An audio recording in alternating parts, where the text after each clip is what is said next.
Spiritual Tips for Meditators. Part 1. By Luangpor Teean. The Path of Mindfulness. Now I am going to teach you the way to meditate. Please relax and feel comfortable, because what I am going to teach you is based on something you already have in your mind. The teaching that I am going to instruct you in is based on something which is real and genuine, the truth. And the truth cannot be deceived. It cannot be deceived by neither the master nor the students. The master cannot deceive the student and the student cannot deceive the master, once either of them has realized or understands the truth. This is a technique that can be understood by everybody. All of us have mind and body. We also have mindfulness. Mindfulness is a quality of mind that we can cultivate and develop, but it is already in our minds. Once we are mindful or once we are awakened to mindfulness, all of us are the same, but if we do not have mindfulness or if we are not mindful, we are different. Meditating, especially developing mindfulness, does not require special time designated specifically for this technique. It can be practiced all the time in our daily lives. It does not demand special time, mainly because mindfulness is already in our minds. It can be developed through our daily activities. If we practice properly, we will feel that our lives are normal.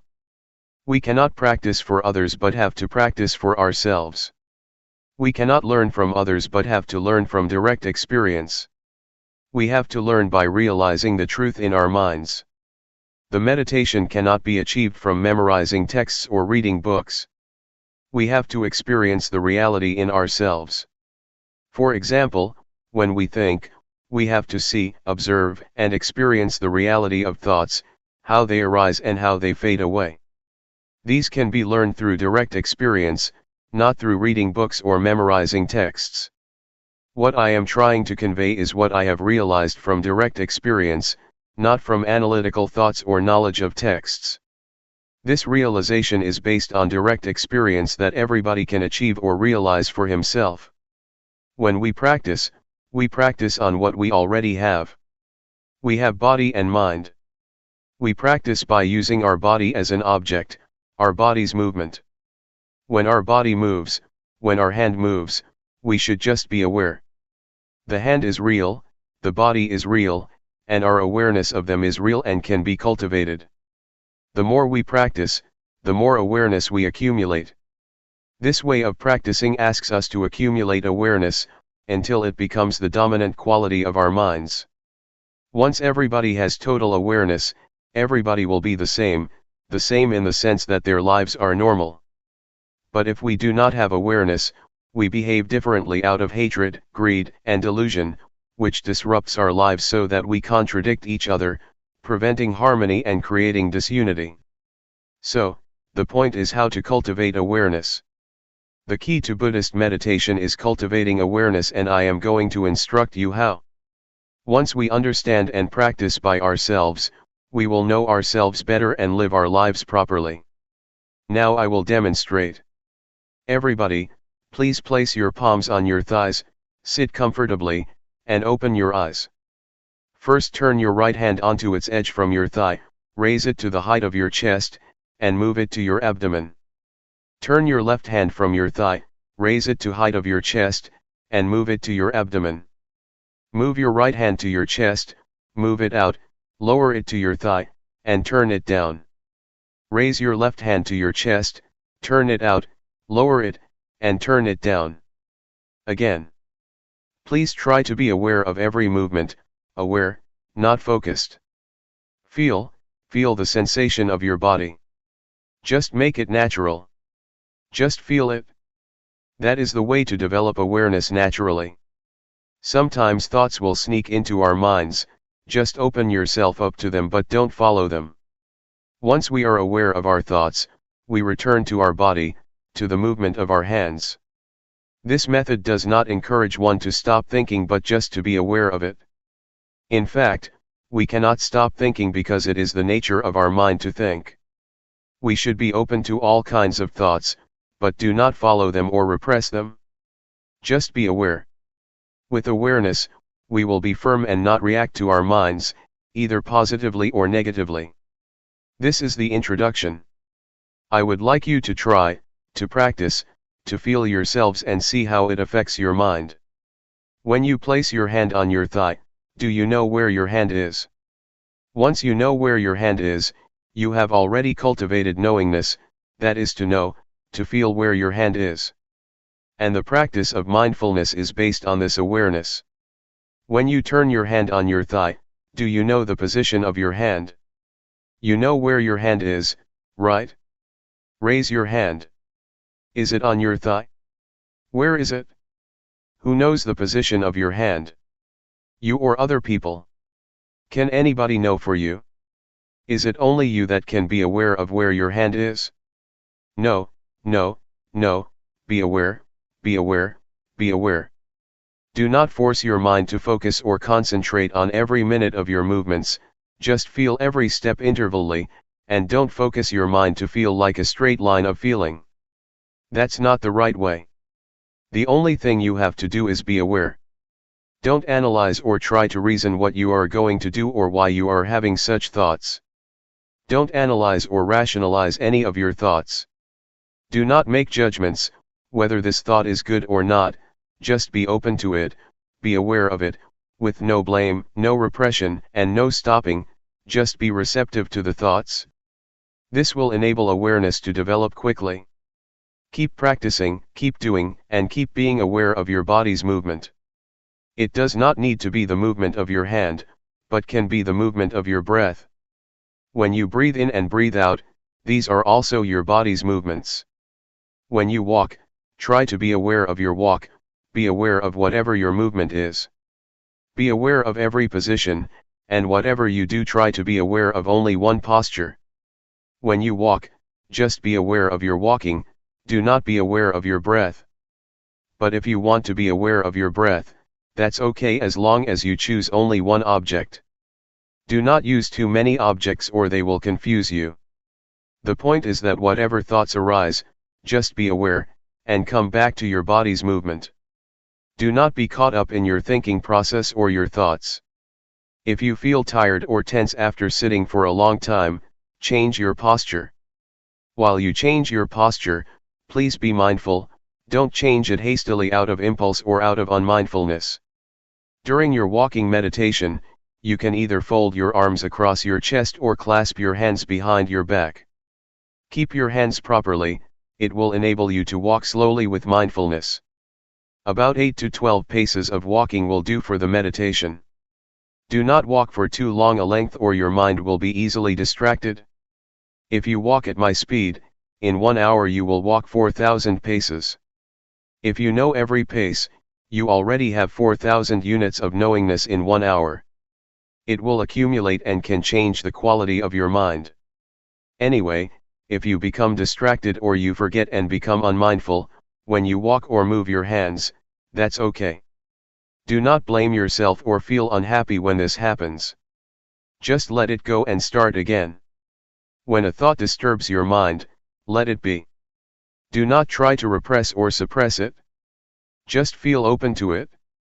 It will fade away automatically. This is the nature of the mind that we can realize through meditation. Now, let's try to experience it ourselves. After practicing for an hour, you may come back and we will have a question and answer session for 30 minutes. How was your practice? When you felt distracted or caught up in your mind, did you see the difference between them? Did you realize when you were caught up in your thoughts? Did you see the difference when you came back to your body's movement, or became aware of the movement of your hands or walking? Once you did that, did you see that the thoughts just ceased or passed away? When you are caught up in your thoughts or overwhelmed by emotions, you may forget to move your hand, or you may move it but have no full awareness of your body. That's okay, but try to return to your hand's movement or to your walk. Once you are aware of your body's movement, you are already a practitioner. A Dhamma practitioner develops awareness. This is the only duty of the practitioner. The same goes for feeling. If you feel tense, physical pain, or tired, do not be overwhelmed by the unpleasant feelings. Just come back to your body's movement or just be aware and see the painful feelings. In other words, don't become lost, caught up in or overwhelmed by these unpleasant feelings, but be aware. Awareness will enable your mind and your life to go ahead without being interrupted by thoughts or feelings or any kind of disturbance. Thoughts will arise, feelings will disturb you, but if you have total awareness, you can go ahead without being stopped or blocked by these hindrances. You will go ahead, go straight ahead. For beginners, just cultivating awareness is enough. Do not try to achieve or gain anything. Do not expect any realization, any insight, or wisdom from the practice. Just awareness is enough for you at the present stage, and it will enable you to go ahead without any problems or difficulties. For the beginners, you may not sit longer if you wish, and the awareness may develop slowly, not smoothly. That's okay. Just try to keep practicing, and this will enable mindfulness or awareness to develop. Do not feel bad when you feel you are caught up in your thoughts, or in pleasant or unpleasant feelings, or you become forgetful of the practice. That's okay. Do not blame yourself. Do not feel depressed. Just come back to the practice, come back to be aware of your body's movement. When you keep practice, you keep accumulating awareness. You will begin to see, to realize, the nature of your mind. You will see that thought are one thing and mindfulness is another. The thoughts or feelings are not you, not yours, not me, nor mine. Previously, you may have thought that the thoughts are your thoughts, but in fact, they are not your thoughts. The thoughts are just there, but they are not yours. And this you can see, because of mindfulness. Mindfulness will separate you from the thought, so you can observe the thought without being identified with it, or take it to be you or yours. In the sutra, the Buddha advises us to contemplate, to be aware of body, feelings, and mind or the thoughts. These three aspects, body, feeling, and thoughts, are already with us, they are not something outside of us. We can use them for our spiritual well-being. In the past, when we wanted to stand up, we stood up instantly out of habit. But if we practice and develop mindfulness, before standing up, we will be aware of the desire to stand up. Thus we will stand up mindfully. We can apply this approach or this attitude to whatever activity we do, and our lives will be on the path to mindfulness. Meditation's priority is to develop awareness first. It is the crucial factor that needs to be developed during the practice. This is important because we are already good at analytical thinking. But we have to practice another quality of the mind, awareness. It will lead us to a realization through direct experience, that cannot be achieved through thoughts or the analytical mind. Any questions? If you want to ask, please ask based upon the experience that you have already had from your practice in the past few hours. Do not ask through the analytical mind. Question: the mind that gives rise to thought, the mind that's mindful, and the mind that is aware, are these minds the same? Answer: practically speaking, you can see the three. You can see the scattered thoughts, or you can observe the mind. This can happen when you are aware of your body. When you are aware of your body and a thought arises, your mindfulness will come and watch and be aware of your thoughts. You can see the difference, differentiate between your thoughts and mindfulness or awareness. Without being aware of your body's movement first, it is difficult to see the difference between your thoughts and your mind. Question: when you observe a thought, is the thought in the past? Answer: once you are aware of a random thought, it is in the past, but if you are not aware of it, it is the present. The random or unintentional thought is the kamma, a kind of action, a mental action that can lead to other consequences, either good or bad. If you become aware of it, awareness will halt that mental action, thus getting rid of whatever consequences that might have happened.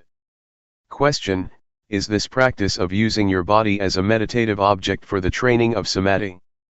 Answer: the awareness can lead to calmness, if you are caught up in or dwell on the calmness that is the samatha, calmness meditation. But if you lift your mind from the calmness and observe the calmness, then it is insight meditation. So it depends on how you deal with calmness. If you dwell in the calmness, it is a calmness meditation. If you observe the calmness, it will lead to insight meditation. Question: is this awareness the same as the Buddha's? Answer: the awareness mentioned above is the same as the quality of Buddhahood. It will lead to total insight. This kind of practice also includes the threefold training: morality, concentration, and wisdom. Question: do you mean that awareness includes threefold training? Answer: the threefold training is not awareness itself, but is based on awareness. You cannot keep precepts without awareness. Awareness will enable you to keep the precepts, sila. And awareness will enable you to develop concentration, samadhi, and to gain insight, panya. We need not waste time developing sila, samadhi, panya by different ways, but go directly to develop awareness, then sila, samadhi, panya will take place. According to the Buddhist canon, the Buddha said, self-awareness is the origin of wisdom, the parent, the source of righteousness. But unknowingness or unawareness is the source or the parent of all evils. Question: nowadays, young children seem to be practicing awareness all the time.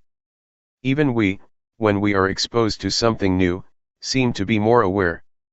It seems as if we come to this world practicing awareness, then we start thinking, then we have the same thoughts over and over, and that turns off our awareness.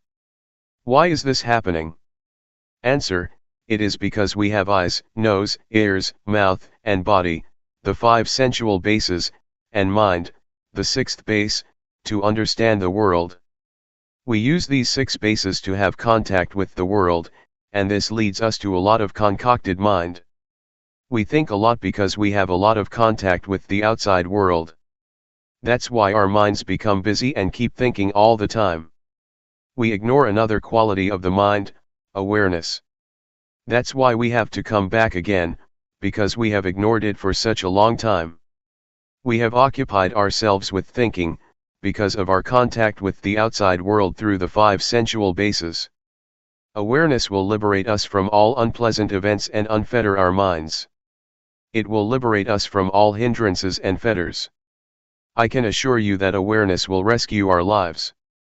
Regardless of nationality or race, we can be united. Regardless of our differences, we have one thing in common: awareness. Awareness is in every person. So, I would like to encourage you to develop awareness, so that we will go beyond nationality and race. After the practice, do you feel that you can get in touch with awareness, the awareness in your mind? It is an quality inherent in you, that leads you to get in touch with it. Question: it's very hard to slow my mind down. Answer: we are not going to stop the thinking process, we are not going to fight it. If you fight it, you are going to be tired, because it is very difficult. Just to be aware of it, just observe it, and it will pass away on its own. Do not try to get rid of it. If you try to get rid of it, you will feel exhausted. Sometimes, you may find your mind was more scattered during the practice than during your normal daily life. The more you practice, the more your mind is scattered. Sometimes this happens to practitioners, but that's normal. Just be aware of it and ignore it, and try to be aware of your body's movement. The more you keep coming back, the more awareness will accumulate. Just keep coming back. Do not try to fight your thoughts. June 1, 1997. Cultivating awareness. The Buddha said that there are 5 hindrances to meditation. The first is drowsiness, the second is agitation or restlessness, the third is doubt, the fourth is sensual desire, and the last is ill will, hatred, or irritation. Doubt means that one feels uncertain, whether the practice is right or wrong, so he just stays on the edge, and cannot commit himself to any kind of practice. You may encounter any of the 5 hindrances. That's alright, it's even beneficial. Try to observe the hindrance rather than following it, or being overwhelmed by it. To observe is to keep your mind from identifying with these 5 hindrances. For example, when you feel sleepy, instead of lying down and following the drowsiness, just try to observe it, and the awareness will lift your mind from being drowsy. Thus you can learn how to interact with restlessness, or with agitation. They are not bad. They can teach. Yet, there are people who, with total awareness in their minds, can go straight through their practice without being caught up in, or dwelling on the 5 hindrances. Awareness not only helps us overcome the 5 hindrances, but will also lead us beyond delusion to insight, or wisdom. When one is unmindful, unaware, or becomes caught up in one's thoughts, one cannot see things clearly and is overwhelmed by delusion. Yet once one becomes aware or free from the 5 hindrances, one can go further to experience insight. Because one accumulates awareness all the time, and awareness enables one to see things as they are, not distorted by bias or scattered thoughts, so that one can achieve insight. The insight that can be experienced from this method of meditation is the insight into the body and mind. You can see that the sense of us or me, in fact, is only the combination of body and mind. You will understand the nature of rupa, the form or body, and nama, the mind. You will see how they interact with each other. With this insight you will have a clear understanding that goes beyond the concept of me and mine, just body and mind, not the sense of self. With the insight into body and mind, you will know and be able to differentiate between thoughts and awareness. So far, you cannot differentiate between these two because they come together, but if you have insight from awareness, the thoughts and the one who thinks or observes can be differentiated. Such realization or such direct experience is what we call wisdom, because it liberates us from hindrances and suffering. It is wisdom, and at the same time it is magga, the path. It is both the path and the end, the wisdom. If you practice properly, you will see that at the beginning it is mindfulness, in the middle it is mindfulness, and at the end it is also mindfulness. It is both means and end, path and wisdom. What I just said is quite ahead of you. It is a state that you may not have experienced yet, but I wanted to inform you of what you are going to realize, if you practice properly and continuously. Please try to concern yourselves with what you are practicing now. Just be aware, and once you keep practicing, results will come on their own without any attempt on your part. Therefore, put your effort into the practice. Awareness from this practice will get rid of delusion. The more you are aware, the less you are unaware. Unawareness is identical to delusion or ignorance. If you accumulate awareness through this method, it will form a solid base for keeping moral precepts, for concentration, and for wisdom. You will live your life morally once you have full awareness. At the same time, you will also have calmness or concentration, once you are fully aware of what you are doing. Meanwhile, insight can take place with awareness. Thus, awareness can lead us to the totality of life, the totality of education or training. Awareness or mindfulness enables us to awaken. An enlightened one is one who has total awareness, total mindfulness. Buddha said many times that the Arahant, the enlightened one, is one who has full mindfulness and awareness in every moment of his life. His experience is like traveling in a freeway on which he can move ahead without any obstructions.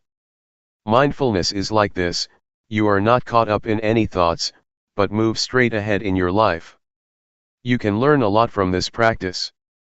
You can understand a lot of things in Luangpor Teean's mind. It is as if your life is the texts, your practice is the texts, and you can gain a lot of knowledge from it. Your experience is the source of knowledge that will enrich you. I would like to persuade you to see for yourself. Try to see it, experience it, and it is within your capability to understand it. I would like to encourage you to learn more and more from the practice. This is not some kind of propaganda or an advertisement, but just an encouragement. Practice like this is sort of forming a new habit of awareness. Right now, we have the habit of unawareness, of doing things out of habit without awareness, but if we accumulate awareness, a new habit will be formed, and whatever we do, after we practice properly, we will be aware of our daily movements. But if we do not practice, we will easily fall back to delusion, to our forgetful habits. So, please try to accumulate awareness and try to be mindful. Another point that I would like to emphasize is that, awareness is not a quality confined to myself or monopolized by anyone. It's a quality inherent in all of you. You are all capable of increasing and developing your mindfulness, not only in this room but also in your daily lives. That's all I would like to share with you. The only thing you should do is to realize it yourselves. What I talked about is not for you to memorize but for you to experience yourselves through practice. Both of us will stay here for more than a month. Should you have any problems, please come and talk with us. Question: awareness is not limited to our hands movements only, right? Can it be expanded to things like scratching itches? Answer: that's right. Whatever you do, whether coarse or subtle, breathing or swallowing saliva, or even when you just raise your hand to get something, be mindful. Just be aware of whatever you are doing. That's the proper way to practice. Question: if one moves without awareness, is that ignorance? Answer: yes, that is a kind of ignorance. There are many kinds of ignorance. The most fundamental ignorance is of the things that cause suffering to you, whatever kind of thoughts or understanding that troubles you, or creates suffering for you. Question: the Buddha's awareness is the same awareness that we are talking about, except his awareness is continuous, right? Answer: yes, it is the same, but the awareness of the Buddha is not only continuous, but is also awareness in its totality, awareness that replaces ignorance to the extent that there is no residual of ignorance left.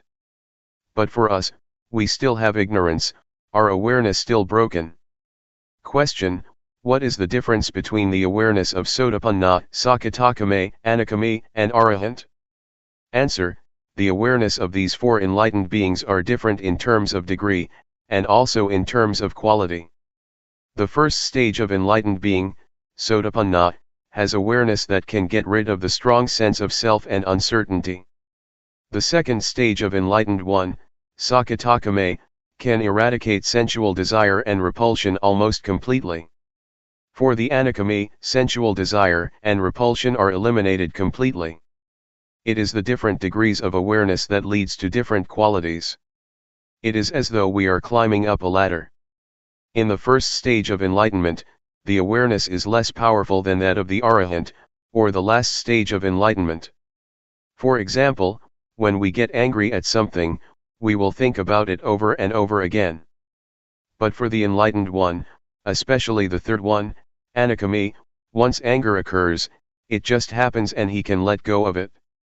It just occurs one time and then he goes beyond the anger. Anger is eradicated by total awareness, or wisdom. It's like a heated iron, once we touch it, we should feel the heat and never touch it again. For the enlightened one, anger is like a hot iron, once he touches it, he is aware of the heat from his anger, and will never return to and identify with it again. But ordinary people, not aware that anger is like a heated iron, just touch it over and over again without realizing that it is very harmful. The awareness that I mentioned, is the awareness that can enable us to see no self in the body, no self in feelings, no self in emotions, no self in thoughts. It is the awareness that can liberate us from suffering. Please do not just accept what I told you, see it for yourselves and practice until you can know it for yourselves. Then nobody can deceive you, nobody can mislead you, because you have already experienced it. What we should do is pay respect to the Dhamma, the highest refuge. You should not pay highest respect to me or to anybody else, but to the Dhamma that is already in everybody. Please pay respect to the Dhamma in ourselves. Be aware at every moment. When you go home, Try to maintain your awareness at all times. June 1, 1997. Knowing yourself. As I told you earlier, all of us are friends even though we have just met here, because we have been friends since our birth into this world. In Buddhism, friend has a broad meaning. All of us are friends because we are sentient beings. We all share the cyclic existence, all of us share birth, decay, aging, and, finally death as human beings. That is why we are all friends. Another thing that we have in common is that each of us has body and mind. Each of us has common characteristics. We all have 6 senses fields, we all have feelings, we all have emotions, and all of our mental activities and our physical bodies are subject to the same characteristics: impermanence, suffering, and no real self, no permanent self. These are the 3 common characteristics that all of us share. But there is something that makes us different from each other. That is our mental formations. We have different ideas, we have different opinions, we respond to our surroundings in different ways. It is our mental formations that makes us different from each other.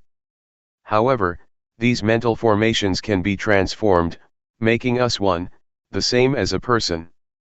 Previously, I said to many of us here that, despite our different characteristics, although there are various kinds of people, we can be the same if we have mindfulness. If mindfulness prevails in our lives, we will be the same, but it will be different if unawareness or unmindfulness prevail, because they make us behave differently and perversely. Anyway, I would like everyone here to feel comfortable when you are listening to Dhamma.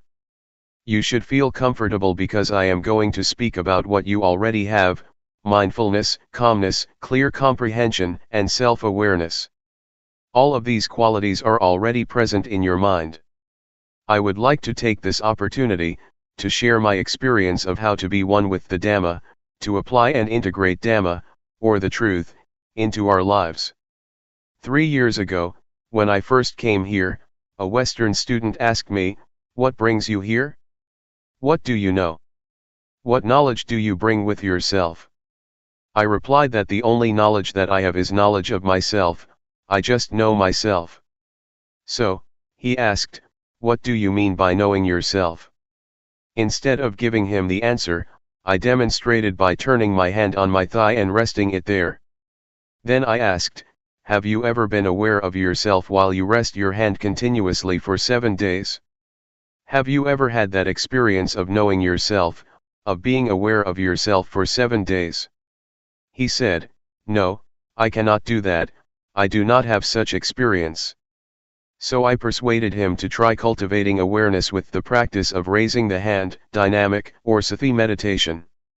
Later, he had a glimpse of awareness, of knowing himself.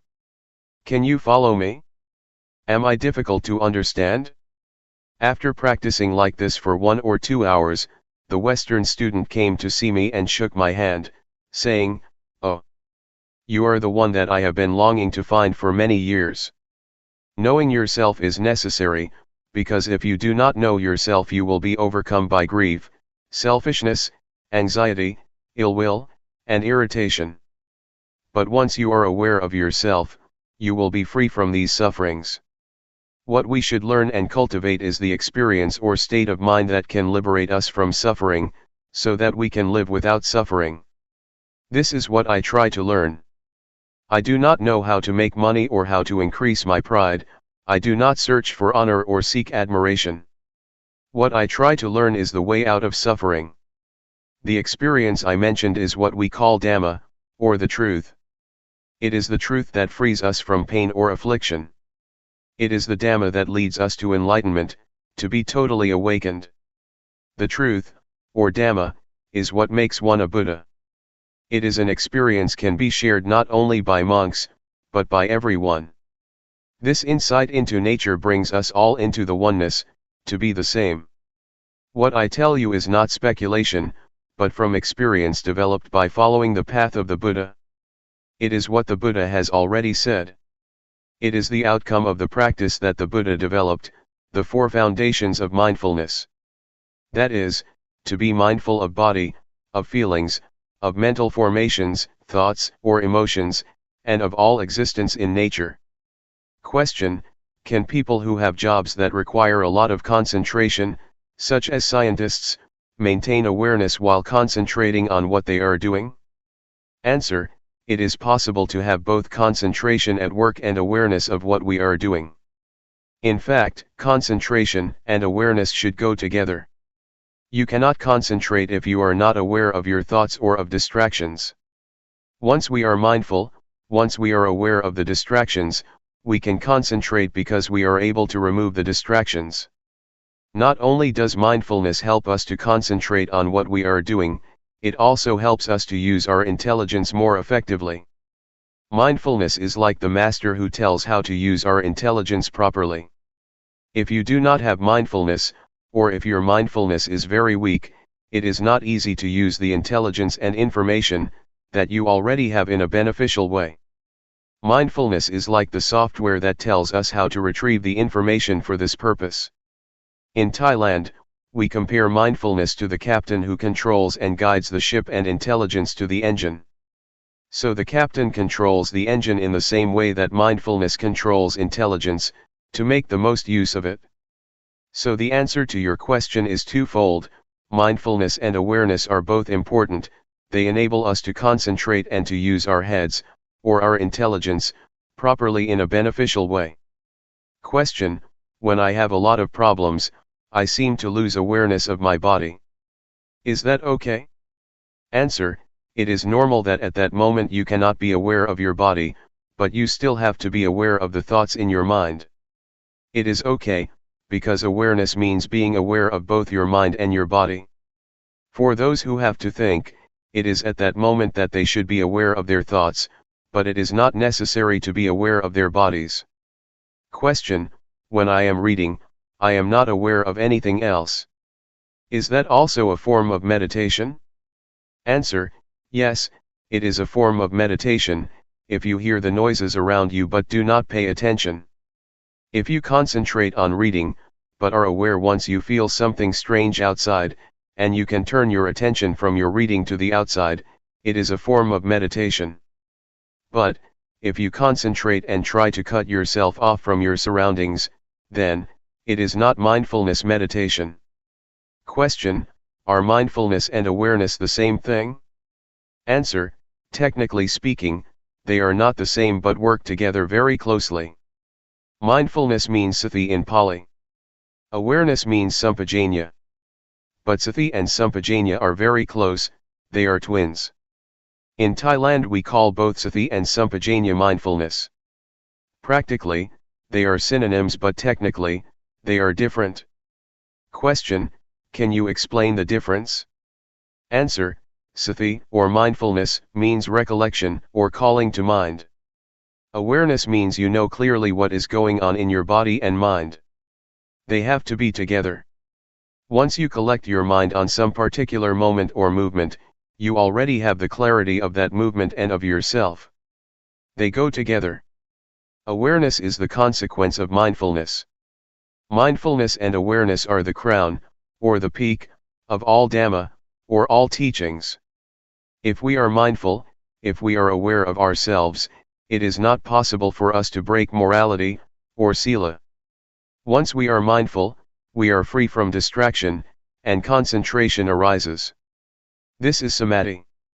With awareness, our minds become clear. With such clarity, insight will arise. This is Hapanyat. These three are the totality of Buddhist teaching. We call it the threefold training: training in higher morality, in higher concentration, and in higher wisdom. That is why mindfulness and awareness are called the crown of the Buddha's teachings. It is the teaching as a whole. With mindfulness and awareness, samatha and vipassana are possible. Samatha means calmness meditation, vipassana means insight meditation. These two types of meditation are possible with mindfulness and awareness. Question: the atmosphere was so dynamic, going from one thing to another, acquiring one thing and then another, another. It is desire, get, achieve, achieve, I had to leave. I found I was more centered when I reached home than I was at the monastery. Yet, the monastery is based on experience and wisdom, and it is this atmosphere the Buddha wants. I cannot explain why this is valid. I came 2 years ago to Chuangyan. There was the lake and the little pagoda but no statues, and today I come here and find size and quantity. I find a disturbance that was not here before. I am having a hard time placing myself in a peaceful relation to these. Can you comment on this? Answer: there are 4 aspects of Buddhism. The first is the teaching or state of mind that can be realized through the practice. Second is the tradition, customs, conventions, or rituals. Third is the material aspects, like buildings, temples, halls. The fourth aspect is the personnel, monks, nuns, laypersons. I try to emphasize the first aspect of Buddhism, that is the teaching or the experience that can be realized through the teaching. We should concentrate on this aspect. Do not pay much attention to the rest, the rituals, the buildings, or the personnel. If we focus on the teachings and the experience that can be developed from the practice, we will realize ourselves. So, I suggest you do not pay too much attention to the other 3 aspects or they will disturb your mind. It also happens in Thailand. There is much contradiction between teaching and practice, between the teachings and the monks themselves. Sometimes monks behave themselves badly, but this does not mean that you should ignore the Dhamma, the teachings. We have to separate the teachings and the personnel, the buildings, and the rituals. Sometimes the rituals contradict the teachings. Sometimes, monks are self-centered, practicing meditation without concern for the world. If we engage ourselves in these kinds of arguments, we cannot find peace. So, just keep practicing and try to put the teachings into practice. This does not mean that if one individual practices properly, the rest will follow. No, I only suggest that we start with ourselves. If we expect other people to start, if we expect other people will start without beginning with ourselves, then nothing will happen. Let us start with ourselves and then pay attention to the rest. I would like to share my experiences of when I was a young monk, just a beginner, starting to practice Sati meditation 30 years ago. The other monks, my friends, were not serious about the practice. They preferred chatting all the time, and many monks tried to engage me in their conversation. Many things around me were quite irritating, quite annoying. But I decided that I would not pay attention to my surroundings. I behaved myself properly and paid attention only to myself. If I engaged with my surroundings, with my fellow monks, I would not progress in the practice. So I just tried to concentrate on myself and ignore whatever was happening in the monastery. I started with myself first to make progress. But the most important hindrance is internal disturbances, not external ones. Previously, prior to coming to practice this method of meditation, I had practiced the calmness meditation, using my breath as the object of meditation to bring me calmness, a kind of trance and absorption. But when I started practicing Sati meditation 30 years ago, I doubted this method because it never gave me calmness. I was not sure whether I should pursue this method or not. There was a kind of irritation, annoyance, and uncertainty in my mind, which kept me from practicing Sati meditation earnestly, and this hindrance was more serious than any external annoyances. But once I made up my mind that I would practice Sati meditation without questioning, without reasoning, just experiencing directly with mindfulness, I felt that progress in the meditation had been made. So I would like to suggest you be aware of and concerned with the internal hindrances, that are more irritating than any external disturbances. To practice meditation, we have to be prepared to face a lot of problems. Before Buddha became enlightened, there were a lot of devils, or Maras. Mara is the deity which tries to subvert or undermine enlightenment. The army of Mara tried to disturb Buddha, to persuade him to stop practicing, even threatening the Buddha. A lot of warriors, a lot of Maras, came to try to overcome the Buddha. But with the strong determination, with the earnest attempt and strong will of the Buddha, he overcame the army of the Mara. So, I would like to encourage you to be prepared, to be determined to overcome all obstacles that you might face during the practice. Question: you talked about the internal disturbances. Could you tell the nature of them and how to control them? Can we be without any thoughts for a minute or even a second? Thoughts are what cause internal disturbances. How can you control them? Answer: try to be mindful, try to be alert and awake, don't follow or be carried away by our internal disturbances. For example, if you feel sleepy or drowsy, do not follow the drowsiness or be carried away by drowsiness. Stand up or rinse your face with water or try to be skillful. Create or invent a method that will enable you to be alert and awake.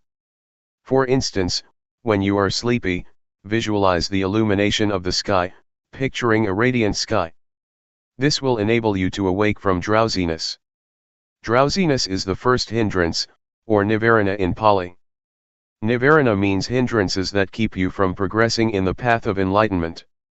Besides drowsiness, there are also irritation, restlessness, sensual desire, and ill will. These are the 5 hindrances that disturb you, and you should be prepared to deal with them. But first of all, you should realize that you are able to put an end to the hindrances. They will not haunt you permanently. With this hope, you can encourage yourself to not to fall under their control. These unwholesome qualities can be transformed. Irritation, drowsiness, restlessness, and annoyance can be transformed by mindfulness. Drowsiness can be transformed into awakening, laziness can be transformed into diligence, irritation can be transformed into peace. It is in our capacity to do that. But if you are skillful and learn how to encounter these unwholesome qualities with mindfulness, you will realize that all of these disturbing qualities can bring us wisdom. They can be our teachers. Drowsiness can teach us to be more intelligent.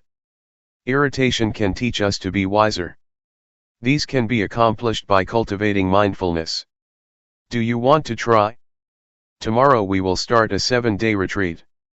I will take care of you if you would like to try, and I will not mislead you. I assure you that I will lead you down the right path. Question: why do you call it Sati meditation? It is supposed to be very calm and quiet. Answer: there are 2 kinds of meditation. Calmness meditation is one, but there is another kind of meditation that asks us to pay attention to awareness. What I teach is to encourage one to pay attention to awareness of the body's movements, taking bodily movement as the object of meditation to train one to be mindful. To pay attention or be aware of whatever movement you are making, whether you are standing or walking, pay attention. You are mindful of that present movement, it is the object of meditation. It is called Sati meditation, because it uses the body's movement as the object of meditation. It is called Sati because we do not sit in stillness, but create bodily postures as the object of meditation. Driving can be a form of meditation. Reading is also a form of meditation if you read properly. Sewing is too, as when I try to sew my robe for 9 days. Meditation is to pay attention to one thing with full awareness. Meditation is not necessarily closing your eyes and crossing your legs. Question: you said mental awareness of bodily motions was important. What if you are aware of something around you? Answer: in this practice, we are aware of our body's movement. This is the main posture, the main activity. But we are also ready to be aware of other things, either in our minds or outside in our surroundings. For example, when I am practicing, if a friend comes to ask for a needle to sew his clothes, I am ready to give him the needle while still keeping with the practice without talking to him. I just stand up and find the needle for him. After giving him the needle, I return to my practice. It means that I am ready to respond or to be aware of anything that occurs to me internally or externally. I do not cut myself off from my surroundings but am ready to hear the noises. If there is nothing special, I just pay attention to my bodily movement. Question: you are also a social worker. Do you teach Sati meditation to the people you serve, and how effective is it in helping them? Answer: I teach many who are receptive to my teachings, but there are still a lot who do not practice what I try to teach, because they are busy, occupied with their careers. Most of them are busy farmers with no opportunity to practice. I myself have to preserve the forest by my temple, keeping the illegal loggers away. Sometimes I try to teach them meditation too, but it is not easy. Drug addiction is also a problem in my village. I try to recruit the young villagers who are addicted to drugs to enter the monkhood, and train them for a month. They are okay when they are monks, but when they disrobe they become addicted again. I do not know how to help them. Thai villages are transforming. A lot of modern illnesses and problems are arising on the village level. Not only poverty, which is the last problem.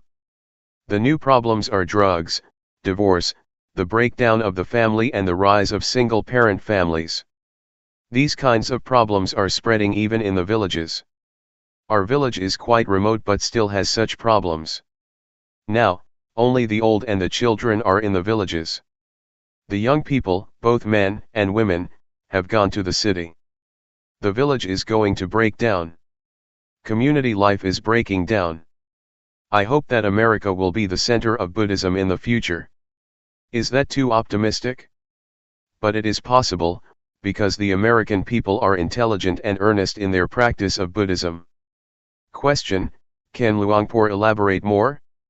Why will America be the center of Buddhism in the future? Answer: American people are intelligent. They also take meditation seriously compared to the villagers. For example, in my area, the villagers have to go out to the fields really early in the morning, cutting the sugar cane, so they have no time to visit the temple. They are busy all the time. But here, many of you live far away but can still spare the time to come here to practice meditation, while my villagers living next door to the temple have never showed up. June 8, 1997. Realizing the true nature. This is a good opportunity for all of us here, to practice in order to understand and realize the true nature of ourselves, and the true nature of reality. There are a lot of people that cannot spare the time to practice here, but all of us here are committed to the practice. So, from now on, I would like to give meditation instructions. In the time of the Buddha, we did not have a tag that says, silent meditation to refrain from conversing with others. But it is in accordance with the principle that the Buddha established, that it is good for one to not see, hear, or talk while he is practicing meditation. If we have to speak, we should speak mindfully; if we have to see, we should see mindfully; if we have to hear, we should hear mindfully. We come here to practice meditation, to cultivate mindfulness. Mindfulness is already a quality of our mind. Practicing meditation to cultivate mindfulness, we encounter a lot of obstacles, a lot of disturbances both in our minds and from the outside. So we should learn how to cope with them skillfully. For example, when you practice, you may feel pain, be tense, or tired after sitting for a long time. You need to change your posture, changing your position from sitting to standing or walking. But before standing up, you should remind yourself to stand up mindfully. Do not stand up out of habit or stand up unconsciously, but do it mindfully, with full awareness.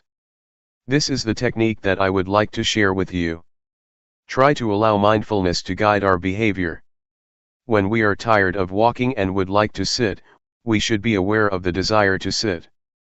The desire to sit and the awareness of it are different. With awareness, we can see our desire, our need to sit. Once we can see clearly, we are aware of our desire to sit, then we start to sit. This is how we use mindfulness to lead or guide our behavior. Do not be overwhelmed by feelings of pain, tension, or physical strain. Try to resist our habitual tendencies, because our habitual tendencies will lead us to delusion, to forgetfulness, and to ignorance. It is tempting to abandon our practice, so we have to resist, to go against the stream of habit.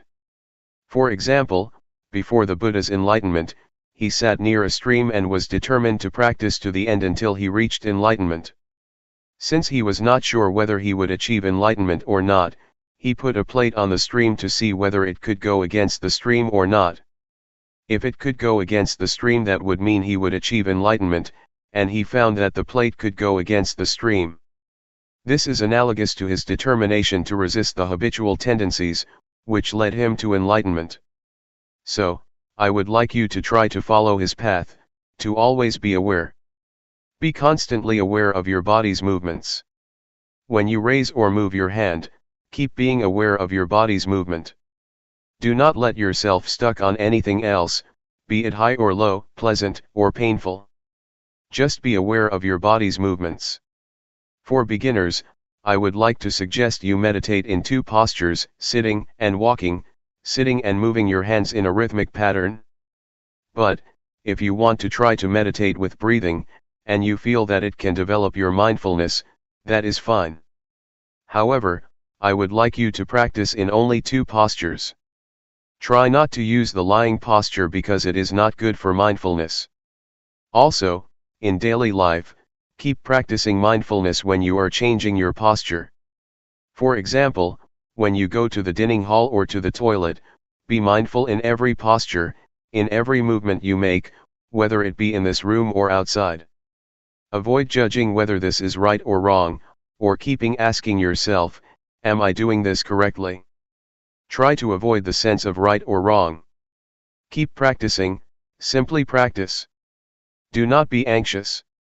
Avoid skeptical doubts. Just keep practicing and try to be aware of what you are doing. That is all. It is not too complicated.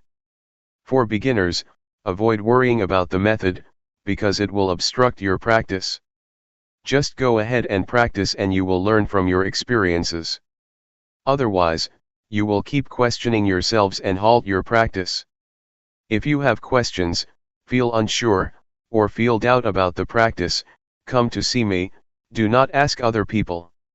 Do not worry about right or wrong, do not keep asking yourself whether you are practicing right or wrong. Your direct experience will tell you. The truth will reveal itself. When you practice, you become aware of mind and body. The insight into your mind and body, the insight into the nature of mind and body, will tell you without your asking yourself whether this is right or wrong. Let the direct experience tell you. Question: what is awareness? Answer: awareness is to be aware of the sensations of the body, to be aware of what you are doing at the present moment, whether it be eating, or some particular meditation object that you choose, such as breathing. If you choose breathing as the object of meditation, you become aware of that. That is the awareness that I mentioned. Just be aware of the whole process, not the details. Place your hand on your thigh. Are you aware of it? Right hand up. Are you aware? Just be aware that your hand is on your thigh, that is okay. Then, raise it up and move it to your abdomen. Turn up your left hand. Be aware. Raise it up and move it to your abdomen. Move your right hand to your chest. Turn it out and lower it to your thigh, and turn it down. Raise your left hand to your chest, turn it out, lower it, turn it down. Again. Are you really aware of the movement of your hand? Do you just think that you are aware, or do you really experience the awareness? Now, pay attention to your breathing, inhale, exhale. Can you feel the sensation at the tip of your nose or at your abdomen? Question: can one observe the tip of his nose and abdomen at the same time? Answer: you have to choose. How is your awareness? It does not matter what object you are going to be aware of. You can move or shake your fingers and use them as the object of your awareness. It is the same awareness. You can apply it to other positions or other postures, try whatever gives you clear awareness. Sometimes you may feel doubts, and the awareness is not clear after practicing for a length of time. You may need to change your posture, to raise your hand, to touch your body, or to breathe, changing your object of meditation to breathing. Just be aware when you are changing your posture, so you feel the new sensation. But this is only temporary. Afterward, you will resume your main posture, sitting or walking. After repeating it, you may feel drowsy because of the repetition. You become sleepy. You need to change and then resume the main posture. It is a technique to awaken yourself so that you can have clear awareness. Awareness becomes clearer and clearer with your alertness. It is enjoyable if you try to use variations, try to initiate, invent, or apply many things to yourselves to solve your problems. You will enjoy this and be at ease. Easy. My master sometimes changed to the posture of paying respect to be alert, to awaken himself. As for walking meditation, try to either fold your arms across your chest or clasp your hands behind your back, and walk not too slowly and not too quickly, about 8 to 12 steps. Do not gaze too far. Do not lower your head too much. Just stare at the floor about 2 meters from your feet. If you gaze too far, you will be distracted, but if you lower your head too much, you will feel tense. Feel free to choose any posture you like, but try to spend a length of time with the posture you choose. Do not keep on moving or changing all the time. When you feel tired with a posture, do not change it suddenly. Try to delay, to go beyond the time limit, try to go a little bit further. If you feel tired and you change postures right away, that is not good. Try to go further to strengthen your will, your mind, your determination, and your body. When you move your hand, keep your eyes open. Do not close them. You may feel sleepy if you close your eyes. I do not have a problem when I practice with closed eyes because I do not feel drowsy. The first hindrance is sleepiness or drowsiness, and you may be stuck in the calmness. You will feel attached to the calmness from meditation, and it will give you nothing but calmness, no insight, no clarity of mind. So do not become stuck in the calmness. When you repeat your practice and do not have many distractions, it is easy to be calm and then become attached to it, and then stuck in it. Feel relaxed when you walk or raise your hand. Do not be tense or try to achieve anything, otherwise you will become tense or worried whether the practice is right or wrong. You will be distracted. Just feel relaxed and do it with ease. If you feel relaxed, you can overcome a lot of difficulties. In Thai, there is a saying that says, "Face the tiger with a calm and cool mind." So do not take it seriously, do not try to get it right. It is okay if your mind wanders or is carried away. That is okay. Start again. There was a story of a Zen monk. A woman was pregnant out of wedlock and her parents asked her who the father of the baby was. The lady, since she did not want to disclose the identity of the baby's father, said that a Zen monk in the local temple was the father. So the parents went to the temple and cursed him. The monk just replied, "Is that so?" He never replied more than that. Later, the baby was born. The parents took the baby to him since he had to be responsible for the baby. The monk just said, "Is that so?" He never complained or denied the accusation. He just took care of the child. But later on, the lady felt guilty that she had caused a lot of trouble for the monk, so she confessed to her parents who the real father of the baby was. The parents felt bad that they had treated the monk very badly. So they went to the temple and asked for forgiveness. But the Zen monk just replied, "Is that so?" This is a stable mind. The mind that keeps constant never changes. Whatever situation it is, be it good or bad, the mind is still the same, the behavior is still the same. That is all for tonight. June 8, 1997. The balance of the mind.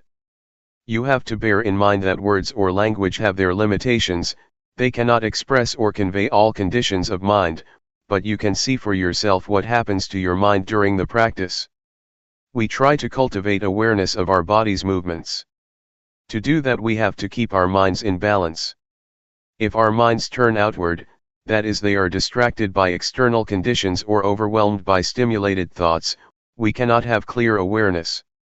At the same time, if our minds turn too much inward, we are easily tense because we focus too much on trying to stop our thinking. This will not enable us to have clear awareness either. Turning too much outward or inward is not good for us, so we should try to keep our minds in balance, neither carried away by thoughts nor trying to stop thinking. When I was a young monk practicing with Luangpor Teean, I practiced in a small cottage with closed windows and closed door. Luangpor Teean came to see me. He stood outside my cottage and asked me from outside, "Can you see me?" I replied, "I cannot see you." "Why?" he asked. "Because I am in the cottage and you are outside," I replied. Luangpor Teean then asked, "How can you see me?" I replied, "I have to open the door so that I can see you." So, Luangpor Teean asked me to open the door. When I opened the door, he asked me to stand at the threshold and then asked me, "Can you see me?" I said, "Yes." "So, you can see outside of your cottage?" "Yes," I replied. He asked, "Can you see inside your cottage?" I said, "Yes." So, Luangpor Teean emphasized, you should practice like this, that you can see both outside and inside, not to practice with the closed mind that you cannot see anything but inside yourself. This is not a good practice. You should practice with a mind that can see outside and inside. This is what he taught me. Luangpor Teean's instruction will be fruitful if we do not only reflect it, but try to follow or bring it into practice. If we just speculate on he taught, it is useless. We have to bring it into practice and see for ourselves how it works. The point that Luangpor Teean emphasized is to keep our mind in the middle, not too much outward nor too much inward. The only way to do that is to feel, to stay on the basis of awareness. In order to have clear awareness, we have to keep our minds in balance, neither falling into distractions nor forcing our minds to concentrate, or putting much focus on any one point of the body. To be aware is to see, to notice the heat, to notice the cold, to notice pleasure, to notice pain, to be aware when our minds become high, and also to be aware when our minds become low, not to fall or be overwhelmed by each opposite of our mental states. Just let go of high and low, heat and cold, keep your mind unaffected by them. This is the middle way. This is the path that the Buddha described, the middle way. Those who force the mind to concentrate on the body's movement, or try to stop thinking, are what he described as trying to turn inward. That is, trying to stop thinking, or trying to force the mind to focus on a particular point of the body's movement. It is easy to get physical problems doing that. You may find it difficult to breathe or feel your chest tense. In this situation, it will be more fruitful to turn our minds outward, to our surroundings. For example, for anyone who has such symptoms, or is tense because of an overly inward-oriented mind, I would try to persuade that person to notice his or her surroundings. That is to turn their minds outward so that it will be in balance. In this case, outward orientation or outward attention is useful. It is not bad all the time. It can be useful, if we are to solve the problems of balancing our minds. A few years ago, there was a case in Thailand where a villager, who was very earnest in the practice, took his practice very seriously to the point of where his hands became so stiff, he could not move them. He did not show up for the morning chanting session, which started around 4 o'clock, and I did not see him in the dining hall at breakfast time either. I wanted to see what happened, so I went to see him at his cottage after breakfast, and found him sitting with his hands stuck to his abdomen. Once he saw me, he asked for my help. He said that his hands had been stuck like that since 3 o'clock in the morning, and that it had already been 6 hours since he could not move. He said he asked for help, gave blessings to the sentient beings, but it did not help. I know that his mind was turned too far inward. So, I tried to speak with him to push his mind outward, to involve him in outward conversation. I had a conversation with him in order to let his mind out of that situation. I asked him, "How many children do you have?" He replied, 3. So I asked, "Do you miss your children?" He said, "Yes." "How are you planning to help your children when they grow up?" I asked. He started telling me his plan for helping his children. Unconsciously, his hands fell down, and he did not even realize it, still talking, replying to me. A few minutes later, he found that, oh, his hands fell down. It happened because his mind became interested in something outside, his mind became balanced, and the problem of his hands was solved by itself. This is an example of how problems can be solved if we try to keep our minds in balance.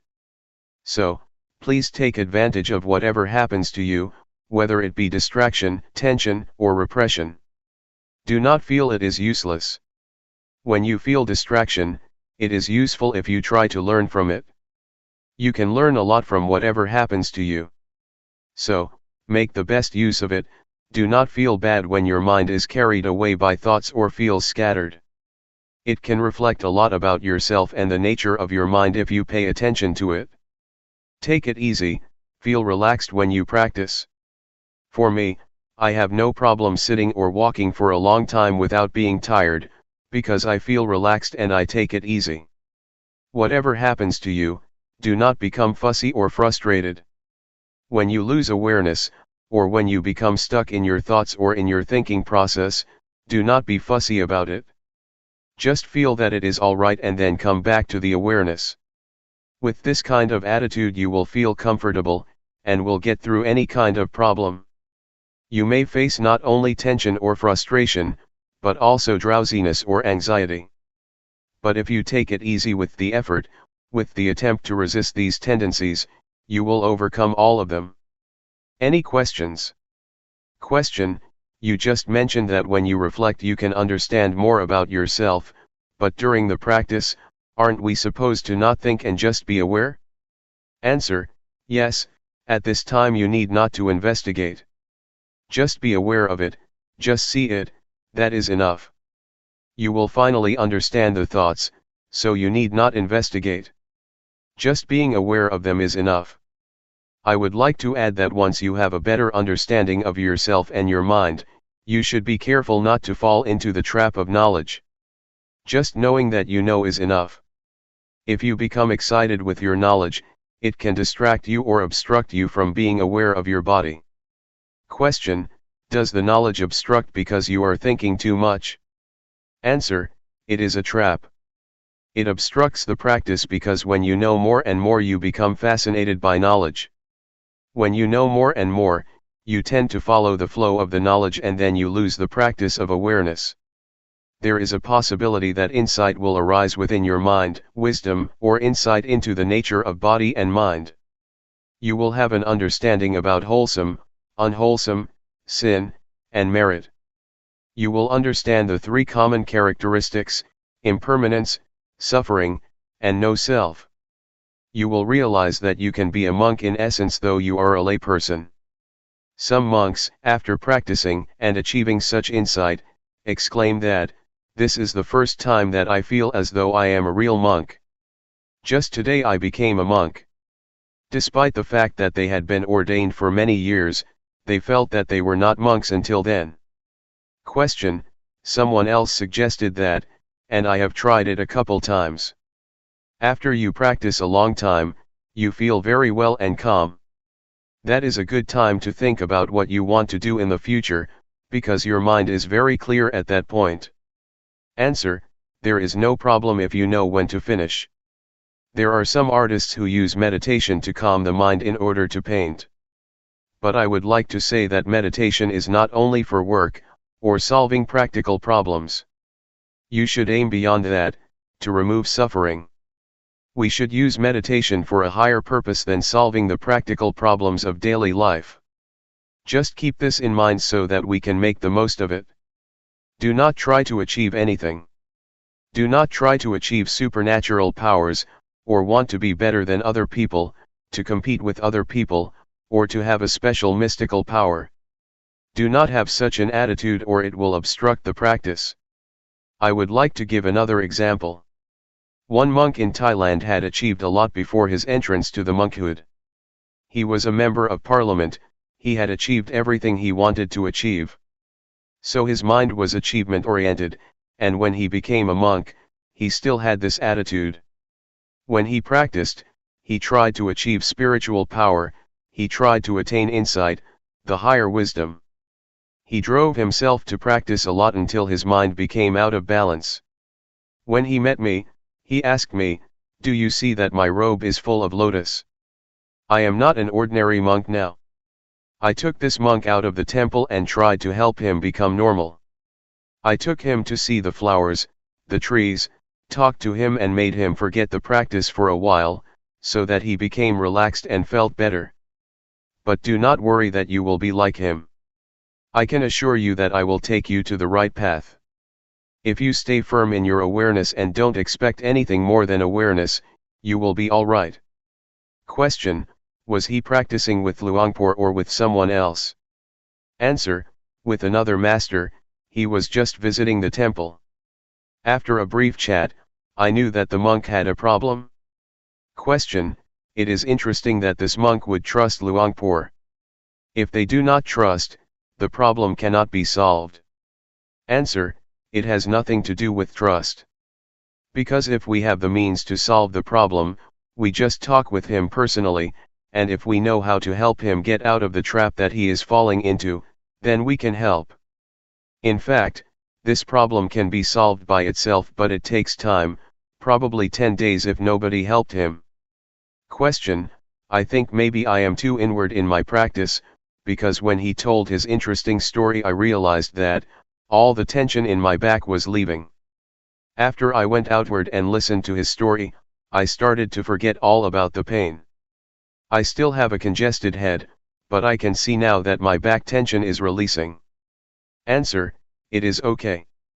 Whatever happens, do not be worried. You should learn how to solve the problem yourself. For example, when you become tense, try to look outward, see your surroundings and pay attention to them. This will help balance your mind. Question: I have noticed that when I go outside to walk around the pond, I feel more relaxed than I do in here. When I work in here, I feel more tense. When I work out there, it feels lighter to me. Answer: do not worry about whether your practice is right or wrong, do not try to achieve the right practice, just keep your mind relaxed and feel comfortable, going beyond anxiety or desire. Question: Luangpor mentioned earlier that hindrances can be helpful, so sleepiness or things like that can be helpful, we just need to resist them. I am just thinking, for example, that today I feel drowsy, and I have been staying with it. I am just thinking that maybe it is helpful sometimes to just go take a nap. When you wake up you feel refreshed, then you can practice better instead of trying to stay with it for a long time. Answer: if your body needs rest or feels physically tired, taking a nap is alright. Even the Buddha suggested you do that if your body needs it. But we should not take a nap on every occasion, just special occasions. If you take a nap every time you feel drowsy, you will not go anywhere. Question: in Sati meditation, we use our body's movement as the object of meditation. While doing the practice, there are other sensations of the body taking place, such as the stomach growling, legs going numb or coughing, etc. Where do we place awareness? Answer: when you cough, do it mindfully. When you feel tense or when you feel tired or have physical pain, sometimes it is not good to resist it. You have to reduce that pain by changing your position from sitting to walking, etc. You have to learn how to reduce this kind of suffering. It also depends on the case. For example, when you feel pain at your neck, you are aware of it, but you should not concentrate on or pay attention to it. You should just continue the awareness of your hands movement. But if you feel tired and your body needs to relax, then you should change postures, or if you have gas in your stomach, the gas should be released mindfully. Question: can you define mindfully, please? Answer: you are aware of it. Mindfulness and awareness are interchangeable. Practically speaking, they are the same, concomitant, twins. So, to be mindful is to be aware of that particular thing. Question: but when you talk about awareness, you are talking about your senses, right? What you feel, what you taste, what you hear, what you see, that is all part of awareness, right? Answer: Yes. Knowing what you see and what you hear is awareness. But for the practice, you just pay attention to the object of meditation, like the body's movement. Once, while I was practicing sitting meditation, a big snake moved towards me and it seemed to me that it did not realize that I was in front of it. So, I tried to stop it and make it aware that there was a person in front of it. I threw a matchbox in front of it, and it raised its head once it realized that there was something in front of it. Once I knew it was a cobra, I tried to protect myself without fear, without nervousness or anxiety. Since at that moment, I knew I should not move hastily, I did it mindfully, grasping my robe to protect myself.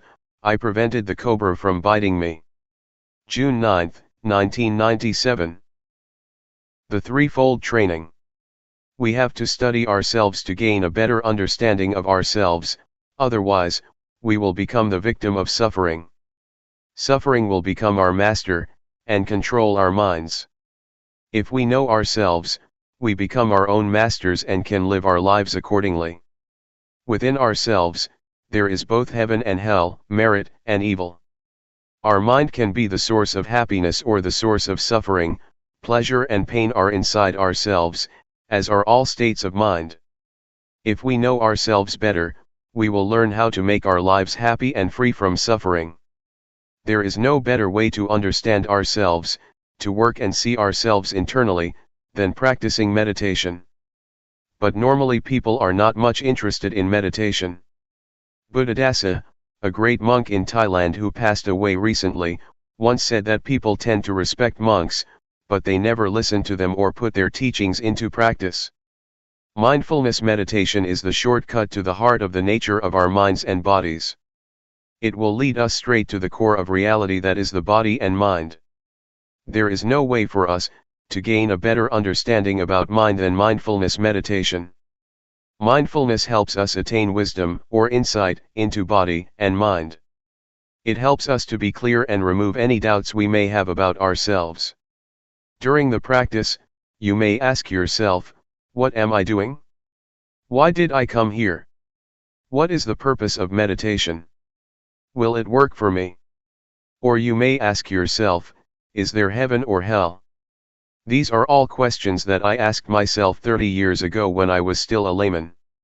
When I met Luangpor Teean, my master, he persuaded me to practice with him. He said that, all of these questions will be answered if you practice with me. What we are doing here is trying to follow the path of the Buddha. The Buddha once said that all of us are subject to suffering. We have suffering in front of us. It has penetrated into the deepest core of our existence. Suffering dominates our lives, so we should be aware of it and try to find the way out of it. We come here to practice meditation in order to get rid of suffering. This method of practice enables us to see the reality of body and mind, to see how suffering is created. It is created from our attachments to body and mind. We are attached to anger or the many kinds of emotions, despite the fact that there is no real self in those emotions. That state of mind has no substantial reality. But we still cling to it, which leads to suffering. Mindfulness enables us to see clearly that our attachments create suffering and misery. It helps us see the body as it is, a combination of various factors. The fundamental elements that comprise the body are earth, fire, water, and wind. We can see clearly how these four fundamental elements make up the body. We can see clearly that the body is not self. There is no self in the body. It is just the combination of these four fundamental elements. Meditation will also enable us to see the nature and conditions of the body. All questions about the body will be solved and we will not have any questions anymore about it. The same goes for the mind, we will understand the mind with mindfulness. There are thousands of different mental activities of the mind mentioned in the Tripitaka, or the Buddhist canon. These can be understood by us, if our mindfulness is developed enough. During your practice, a lot of thoughts arise in your mind and you may often be disturbed by them. Once you know yourself clearly, you will see that suffering is caused by your attachment to thoughts and emotions. When we hear a noise, we react to it, we are attached to it, and we make judgments about it. The noise is good, the noise is bad. Whatever we see, whatever we have contact with, we always react to it and make judgments, good or bad, pleasure or displeasure, satisfactory or dissatisfactory. We are not aware that we should not be attached to these objects because they have no self, it is just a thought, not the self, and we should not make it personal. There is no person in that thought, but because of our ignorance, we grasp it and take it to be a person or make it personal by attaching ourselves to it. Mindfulness meditation helps us to see, to go beyond convention. Conventions are not the ultimate reality. They are what we assume them to be. You assume that this is good, that this is bad, I am the monk, you are the layperson, this is Guanyin Bodhisattva, etc. We are attached to convention and this makes us suffer. If we see the ultimate reality, we will see and understand that convention is just what we agree upon together. With this insight, with this understanding of conventional reality, suffering has no basis of existence. Suffering exists because we are attached to conventional reality.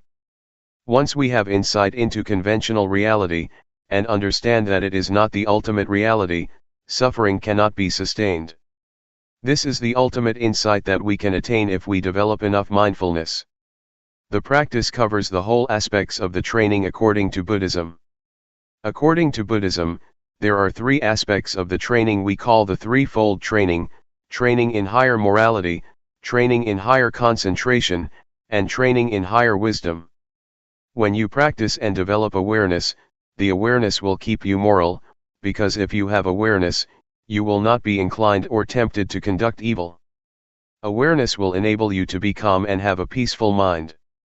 And, obviously, awareness will bring you to wisdom, to have insight into the nature of reality. You can see that whatever object we have contact with, there is no real self, no independent or substantial self that we can attach to. This will enable us to see reality as it is, to see how impermanent it is, to see how suffering it is, to see that there is not a self that we can attach ourselves to. Everything will be seen under this framework as being impermanent, suffering, and no self. We see what is subject to impermanence, what is subject to suffering, what is subject to no self. We let it be as it is.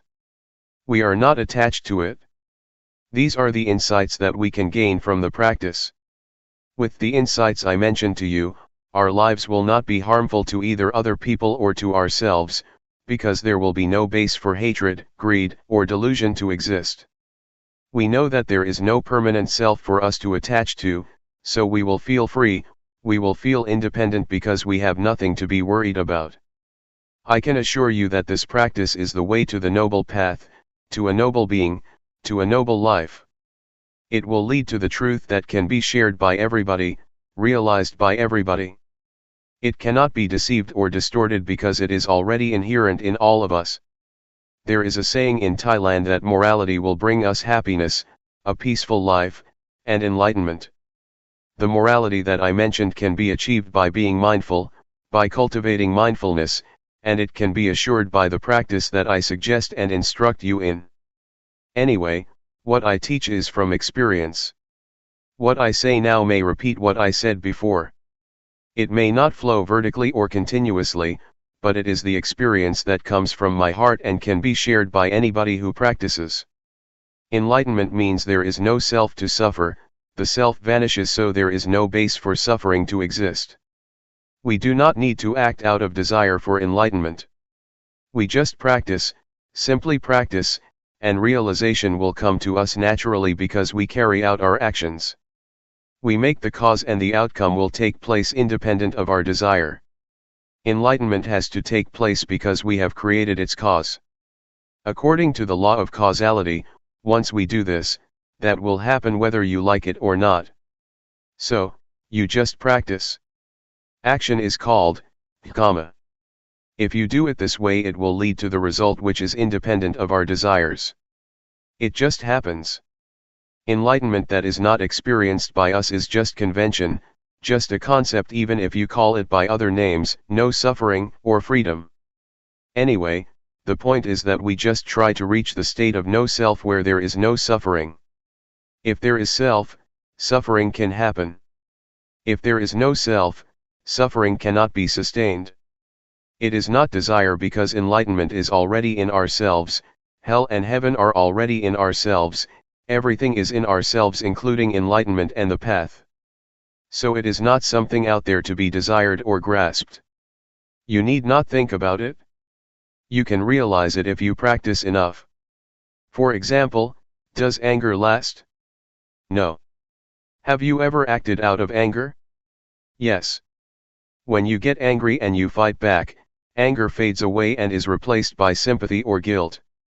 So, you can see that anger has vanished and was transformed into other kinds of emotions. The same also applies to suffering.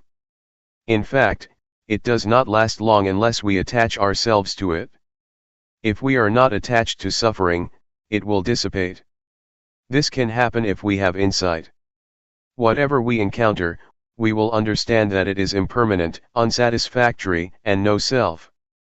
We will discard it easily without attaching to it. We let it go like garbage. There are many kinds of garbage: paper, plastic, recyclable or non-recyclable. We throw the garbage out according to its category. The same applies to whatever experiences we have. Once we make contact with any kind of object, we let it go. We discard it according to its nature: this is impermanent, this is suffering, or this is no self. All experiences can be perceived into three characteristics, and we just let them go according to their nature. If we live our lives this way, our lives become holy, pure, clean, and free from defilement. It is as if nothing can make us impure. This holy life will make everyone a monk. Everybody here can be a monk. It is a state of mind, a state of pure holy life. In the Buddha's time, there were many established lay people that could be called monks or a noble one, because they were free from suffering. All teachings of the Buddha are centered on these three: impermanent, unsatisfactory, and no self. In the first sermon of the Buddha, he asked the 5 ascetics who would become the first group of noble beings, "Is there anything permanent?" They replied, "No, everything is impermanent." Buddha asked, "What is impermanent is suffering, isn't it?" They replied, "Yes, what is impermanent is suffering, or the causes of suffering." "So, whatever is subject to suffering is without self, isn't it?" he asked. "Yes," they replied. So, once the 5 ascetics understood that everything is no self, they were enlightened. So, this is the key teaching of the Buddha, the 3 common characteristics. Very few people teach this doctrine. It was fortunate for me that Luangpor Teean taught me about this reality. Cyclic existence is in the present moment, it happens in this life, it is not the bardo or the next life. Our present life is governed by the cyclic existence. Take the smoker for instance. The cyclic existence is composed of 3 factors: defilement, action or conduct, and consequence or result. The smoker has a desire to smoke, and once they smoke there is addiction, and addiction leads to desire to smoke more, and it becomes a cycle: desire, smoke, addiction, desire, smoke, addiction. This is the cyclic existence. This cycle can be broken if the smoker rejects or abandons this habit. No smoke, no addiction, no desire. This finally leads to enlightenment. Once the cycle is broken, nibbana can be realized. Because there is no desire, no action arises. Once there is no action, no desire, and no addiction take place, everything becomes normal, becomes cool. Nibbana is the state of coolness. June 10, 1997. Seeing the mind. We are now following in the footsteps of the Buddha. What we are doing now is practicing what the Buddha instructed us in, that is training ourselves to be aware of body, feeling, thoughts, and mind objects. But we should learn how to do it properly, otherwise we may suffer because of the feelings, thoughts, or mind objects that arise. Our practice may be delayed or obstructed by a lot of things, such as thoughts. In fact, what we should do is just be aware of them, but sometimes we act upon them, and thus another kind of thoughts arises. It is a kind of dual or two layers of thoughts, we act upon creating more thoughts. It is not the primary thoughts that create suffering for us, but the secondary thoughts. This reaction or response to thoughts makes us unhappy and will delay our practice. So, please avoid reacting to thoughts, just be aware of them, and then let them go. In Thai, meditation practice is called Hapathibat. Hapatha means to return. What we are doing now is returning, bringing our minds back home. We tend to be driven by emotions, thoughts, feelings, and elemental conditions. They drive our minds away from home. So, we have to bring our minds back home. This means we have to resist, to go against the stream of habit, go against the stream of thoughts or emotions. Normally, we tend to follow our thoughts, but now we try to resist them, to go against habit, and return to awareness. Awareness is our home. We have to turn our minds back to awareness, to bring our minds back home.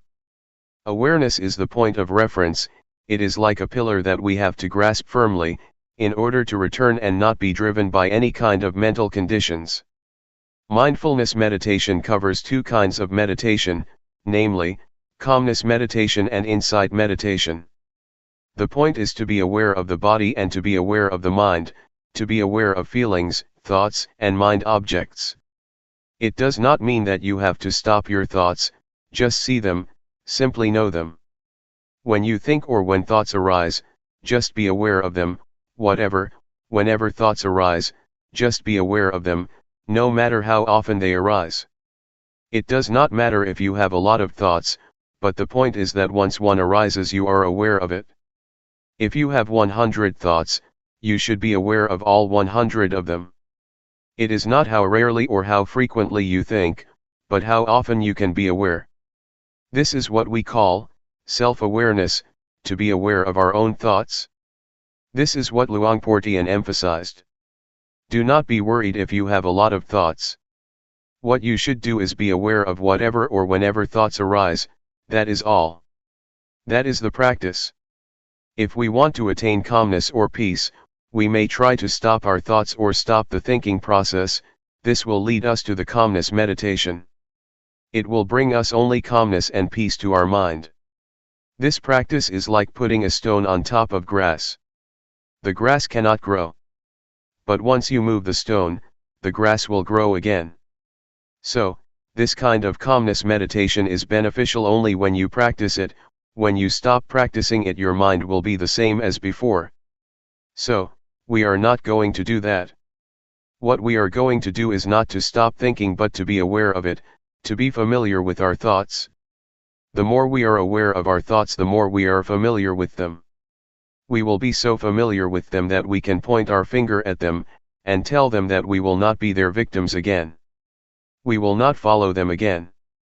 This is what we are trying to do, to understand our thoughts clearly and directly, knowing that they are only the concocted or compounded beings that deceive us. But once we know this clearly, they cannot deceive us anymore, and we become their masters. We will understand that thoughts are not self, they are just the result of the concocting mind. Many practitioners or meditators may at one point be overwhelmed by various kinds of thoughts. It is like an army of thoughts is bombarding your mind. You may encounter this experience. You may feel bad, but if you keep being aware of whatever thoughts that arise, at a certain point you will suddenly become face to face with the thought. You will see clearly that it is not self, that it is not yours. The thought is there, but we do not make it personal anymore. It is not me and mine, it is not my thought, the thought is not me, it is out there, and we are not going to identify with it anymore. At that point, the thought will have no foundation to stand on to exist. It will vanish, it will dissolve. All thoughts will be dissolved instantly. This is what I call victory of the practitioner. I experienced this kind of victory, and there is nothing else except this kind of victory. I cannot explain more than this, but to ask you not to be discouraged by being bombarded by a lot of thoughts. Keep firm, stay with the awareness, with the knowingness, and then you may be able to overcome it. If you follow my instruction and are aware of body, mind, feeling, and mind objects, all of you will go straight to the target, to the end. So, keep knowing these four aspects of reality. You will gradually understand the nature of these realities, and you will be able to realize that once you hear a sound, it is just a sound you hear. Once you see a form or an object, you just see it, no more than that. So, the body, feeling, mind, or mind objects will not be able to trap you. You will not be subjected to their influence anymore, and you will be able to see these four aspects, these four kinds of realities, the way they are. There is no more than that. Take feeling, for example. If you are not aware of it, once one arises, it will not be just a feeling. It will be more than that. You will judge this feeling. Is it good? Is it bad? A lot of convention, a lot of values will come into play because you are not aware of the feelings. This is good, this is bad, this is desirable, this is undesirable. So, many kinds of values and judgments come into play and there will be no end. The same is true of mind or thoughts. If you are not aware of them, you become judgmental and will go on, endlessly. So, just be aware of them and they will be finished, it will be ended. Feeling will be just feeling, emotions will be just emotions, and mind objects will just be mind objects, and no more than that if you are aware of them. So stay firm, stay only with awareness, and do not push yourself too hard. Just feel free and do not be worried. If you cannot do it, if you cannot be aware of it, that is okay. Do not feel bad for yourself, do not feel regret, oh, I made a mistake. No, just forget it, just go ahead with your practice. Eventually you will realize the truth through awareness. With awareness the truth will reveal itself. The truth of feeling, the truth of mind, the truth of mind objects, and the truth of body will reveal themselves without your memorizing from texts. These truths cannot be memorized, but it is in your capacity to realize them. From my personal interview, all of you have already experienced what is in yourselves. You did not experience something in your imagination. What you explained to me during the past few days is what you have experienced. It is inside yourselves, it is useful. Do not discard it. If you know how to see it properly, it may not be mindfulness that you wish for, but it is still useful for you to use it, for you to understand it. So, just try to learn from it, and it will give you insight or wisdom. What we have experienced so far is not beyond the realm of body and mind. This is the physical body, and feelings, thoughts, and mind objects are in the realm of the mind. So you did not experience something out there. It is already in your body and mind. Try to make use of it skillfully.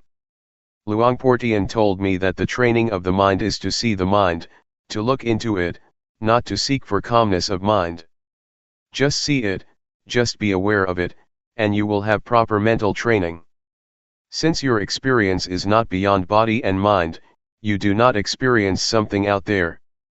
You experience what is already in yourselves. So, just feel free, feel relaxed and know that you have done nothing wrong.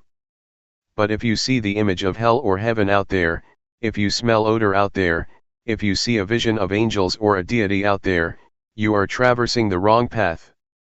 Please come back. Just try to see, be aware of what is already in your body and mind. That is all. Do not look beyond that. What you have already done may be called meditation, observing the precepts, or earning merit. The meditation you practiced has already covered what I just mentioned. When you practice meditation here, your mind becomes normal, that is sila, or morality. It means normal, normal in conduct, normal in deeds. If you feel calm and peaceful, that is wholesomeness, or husala. If you know how to be free from your thoughts, that is wisdom. Even if you suffer because of them, as long as you learn from them, you have gained wisdom. It is knowledge. It is not necessarily negative. When you practice, you do not do anything harmful to yourself nor to anybody, which means you have already kept the precepts, observed morality. So, morality, concentration, wisdom, wholesomeness or merit, have already been developed from your practice. Please learn how to transform undesirable thoughts, and whatever suffering you may experience. Do not let thoughts make you suffer. Try to adjust your mind, try to change it to be wholesome and happy. You have to learn by yourself to solve your own problems, and if you keep solving your problems, you will have what we call wisdom.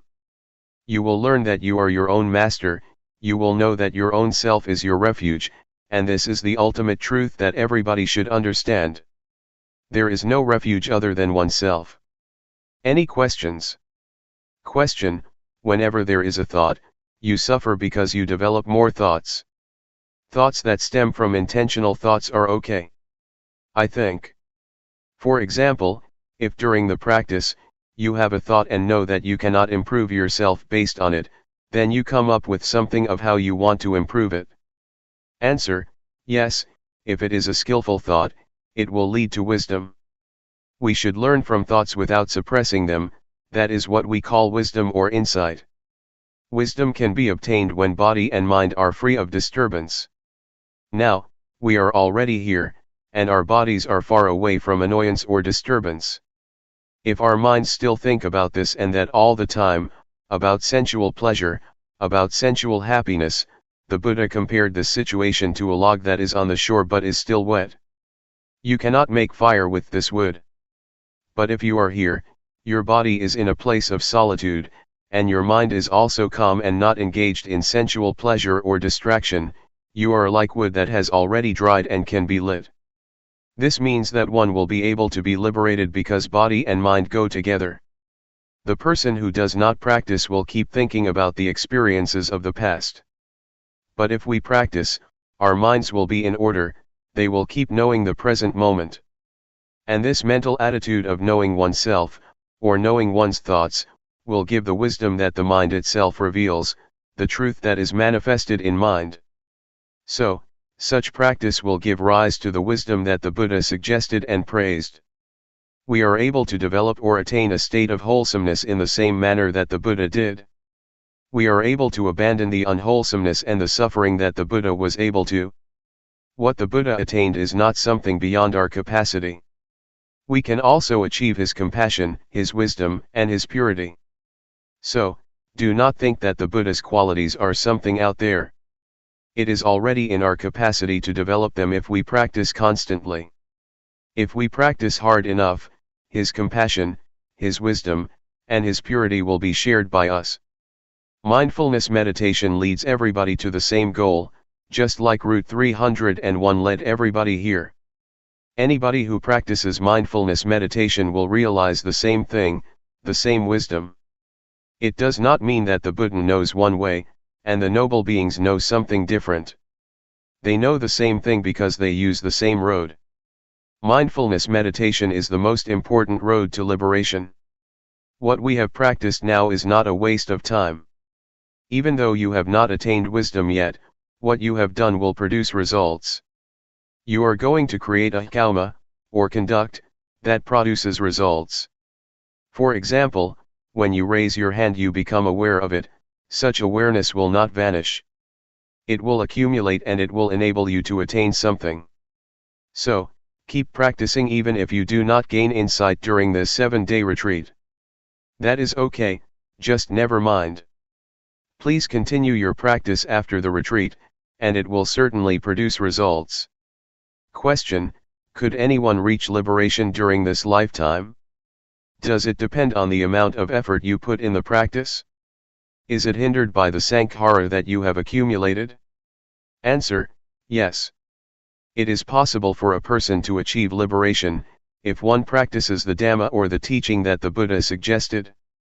That is to develop or train in a higher morality, in higher concentration, and in higher wisdom.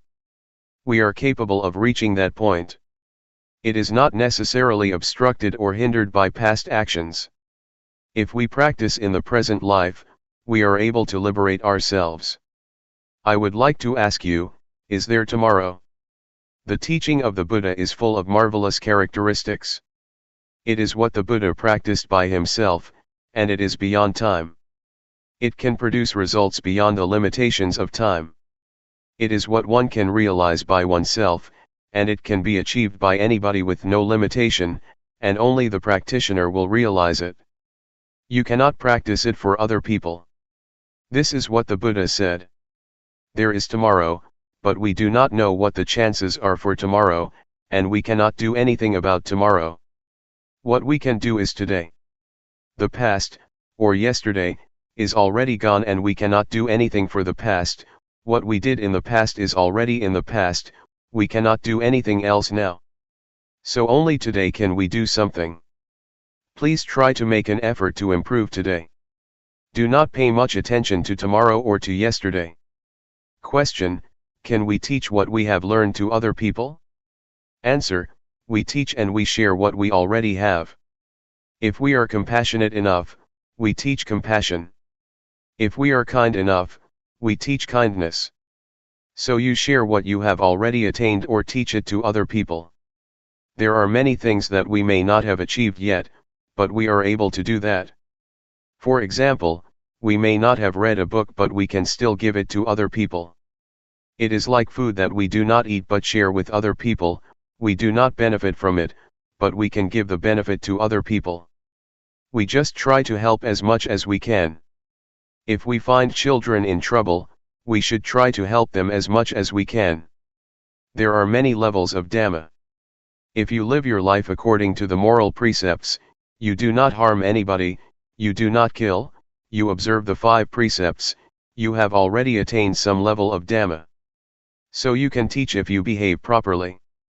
But for the higher levels of Dhamma, one has to attain some level of insight in order to teach other people, but in reality nobody can teach anyone, we can only teach ourselves.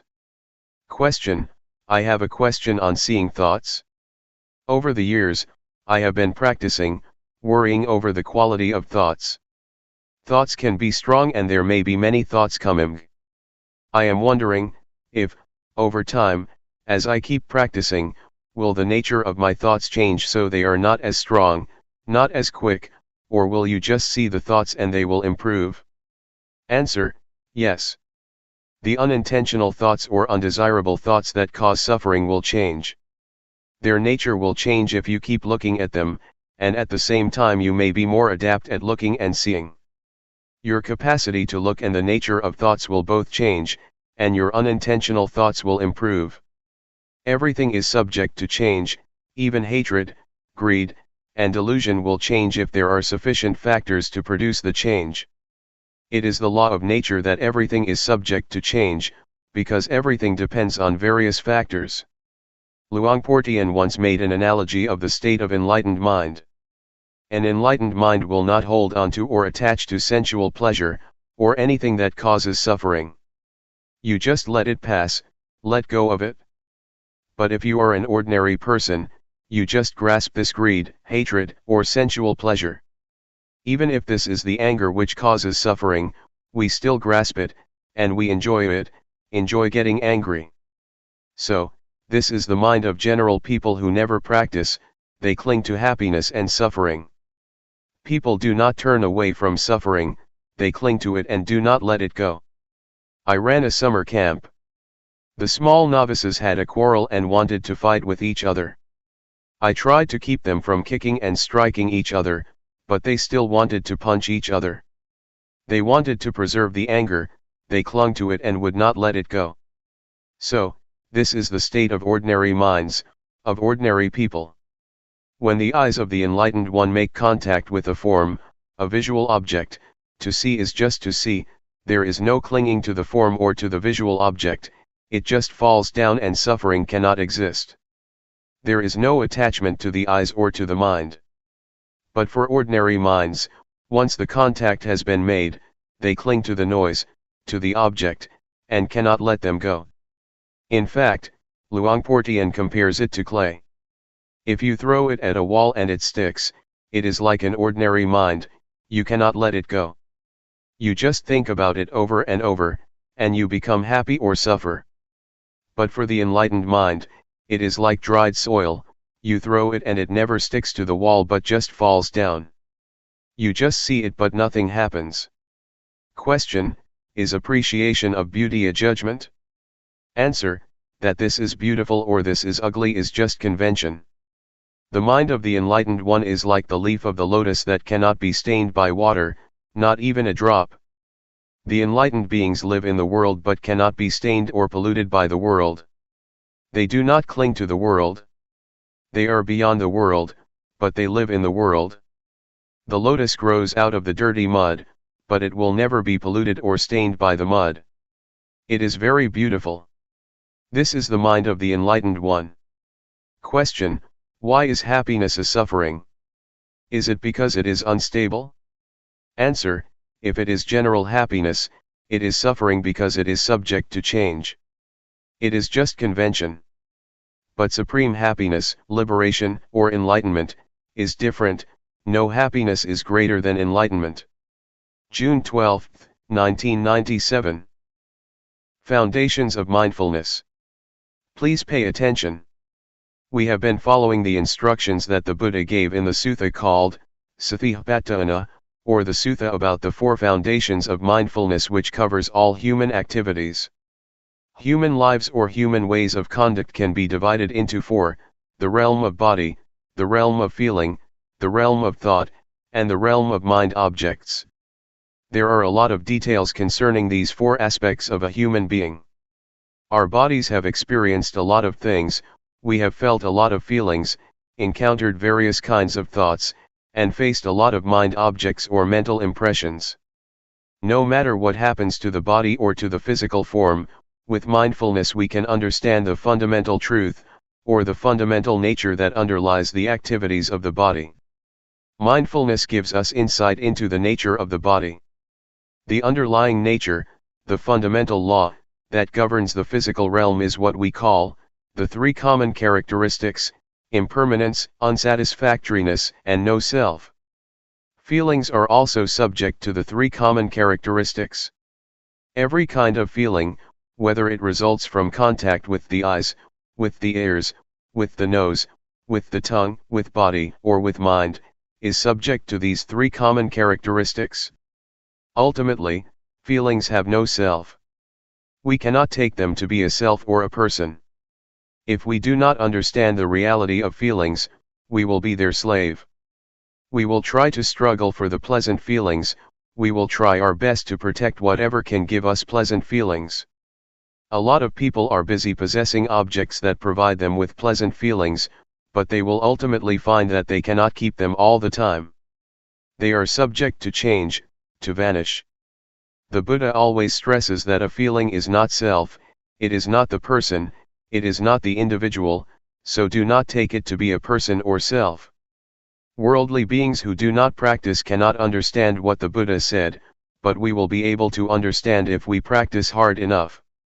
During the past few days we have been here, we may not have attained this insight yet, but it is within our capacity to see, to understand, and to have insight into the nature of feelings. We should understand mind or mental formations too. Thoughts, or mental impressions, are very important because if we are not aware of our thoughts they will give rise to anger, hatred, and delusion. They will give rise to pleasure, pain, sorrow, happiness, and a lot of conventions. Law, rules, regulations, and all sorts of things will come into play and your thoughts will proliferate without end. Thus we should learn to understand the thinking process. Can we see thoughts? Can we know the thoughts that arise in our minds? Do we follow the thoughts or do we just know them, just be aware of them? Do we suffer because of thoughts or do they make us happy? Can we see how thoughts are not self? Are we able to see them as void or empty of self? If we understand and see the thoughts that arise in our minds, thoughts are no big deal. We will become their master. But if we do not know the thoughts in our minds, they will control our lives, they will be our masters. To practice mindfulness meditation, we start by cultivating awareness of our bodies. We start at this point and then we become aware of feelings. Once we are confident enough to be aware of body and feelings, we will then go to the next step of being aware of our thoughts. We cannot jump directly to awareness of our thoughts, because we need to be skillful enough or it will cause us trouble. Our mindfulness should be cultivated and it has to start from an awareness of the body and our feelings. Once our mindfulness is developed enough, we will proceed further to train ourselves to be aware of our minds. We have to know the former step thoroughly first. If we ignore the awareness of the body, and jump to the step of mental awareness, we will become easily lost in our thoughts. To handle our thoughts and mental impressions, we need to know their weak points. It is as thought we are going to handle a snake. Snakes are harmful, but the skillful person who knows their weak point can capture them without getting hurt. It is like handling an elephant. Elephants are very big and strong, much stronger than human beings, but if we know their weak point we can capture and harness them. Whatever strength it has, however powerful it is, it does not matter because we know how to handle it.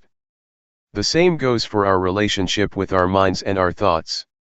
We have to know the weak point of our thoughts, then we will understand and will be able to handle them. We should know what their source is and how they are conditioned. With this knowledge, thoughts will not be harmful anymore. Keep knowing your body and mind. Stay only with the knowing, and do not do other than this. Stay firmly with knowing, and knowingness will bring about a change to your mind. We need not do anything to the mind or even the thoughts, but just pay attention to our awareness, the knowingness. Luangpor Teean compared unintentional thoughts to a rat and mindfulness to a cat. For ordinary people, the rat is very big while mindfulness is very small, the cat is very small. If you want the cat to get rid of the rat, you have to feed the cat properly, so that it will grow bigger and bigger until it can catch the rat. So what is the food for the cat, or mindfulness? We have to feed mindfulness with endurance, with diligence, and with constant effort to cultivate our mindfulness. They will develop our mindfulness, and mindfulness will do its duty on its own, handling, replacing, or removing the thoughts from our minds. We do not need to do anything with the thoughts. Just allow your mindfulness to grow and mindfulness will do its job. So, try to be firm on this principle. Does it sound difficult? Now let's talk about the fourth category, mind objects. There are two kinds of mind objects. One belongs to the realm of wholesomeness, and the other, unwholesomeness. Wholesomeness will enable us to be skillful, to be wise, and to be intelligent. It keeps our minds normal, stable, and unmoved by pleasure or pain. The unwholesomeness mind object, the second kind of mind object, always brings trouble to us.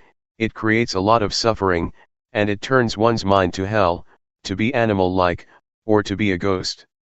So, this is what we should be aware of. If we understand these four aspects of reality, body, feeling, thoughts, and mind objects, we have already covered all aspects of a human being, and our study is completed. So try to be familiar with these four realms of our lives, and learn to cultivate awareness of body and mind, of thought, and of mind objects.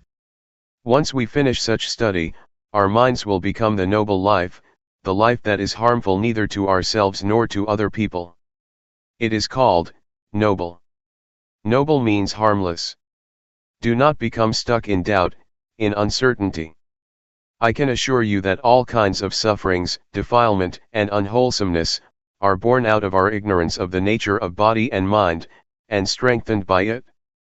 Once we have attained insight into body, feeling, mind, and mind objects, these four aspects, our lives should be liberated. What I have learned, and have not learned much, I learned about these four aspects of life or reality. And, Luangpor Teean did not teach much, he only taught these. Once I understand these, I no longer need the master. I no longer search for or seek any master. My study has been finished, my search finished, and now I do not need master anymore. Now I have no fear at all. I have confidence in myself because I do not teach for fame, for wealth, for material gain, or for any reward. I just want to help people to understand themselves, and to realize the truth. What I have said are just words, but it is not what I have memorized from any texts. I have not much learning, but what I share with you is from my direct experience, from my own realizations. That is why I am confident speaking and sharing with you. That is all. Please regard all of us as brothers and sisters. The Buddha is the father, Dhamma is the mother, and Sangha is the brothers and sisters. Question: how does one know it is time for him to tackle with thoughts? Answer: you are ready to see the thoughts once you can know a thought, when a thought arises and you are aware of it, and you are not dragged by thoughts. If you are still being dragged by thoughts, leave them behind and just pay attention to body and feeling. It is like learning a language. In the beginning, we have to learn from a teacher, and the teacher has to start from A, B, C, D. A, B, C, D, or the language, is still something out there, but once we internalize it, we become one with the language, and we are skillful enough to use the language. The same is true of the practice. We need to practice until we become confident enough, that it becomes our habit. When a thought arises, you are immediately aware of it, and can handle it properly. The more we are confident, the more we are able to handle or to control our minds. Finally, awareness will lead us out of suffering. If we still become lost in our thoughts and are still moved by them, still get happy or suffer because of them, it is not time yet. Anyway, for beginners, the first step of practice is not to keep knowing the thoughts. Please be aware of the body first. Once you are competent enough, it is okay to go ahead to the next step of mental awareness.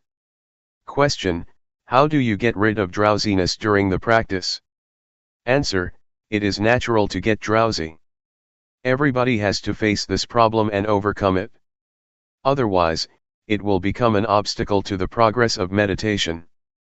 Drowsiness is caused by the laziness of your mind. We should activate it. Try to give our mind a job to do.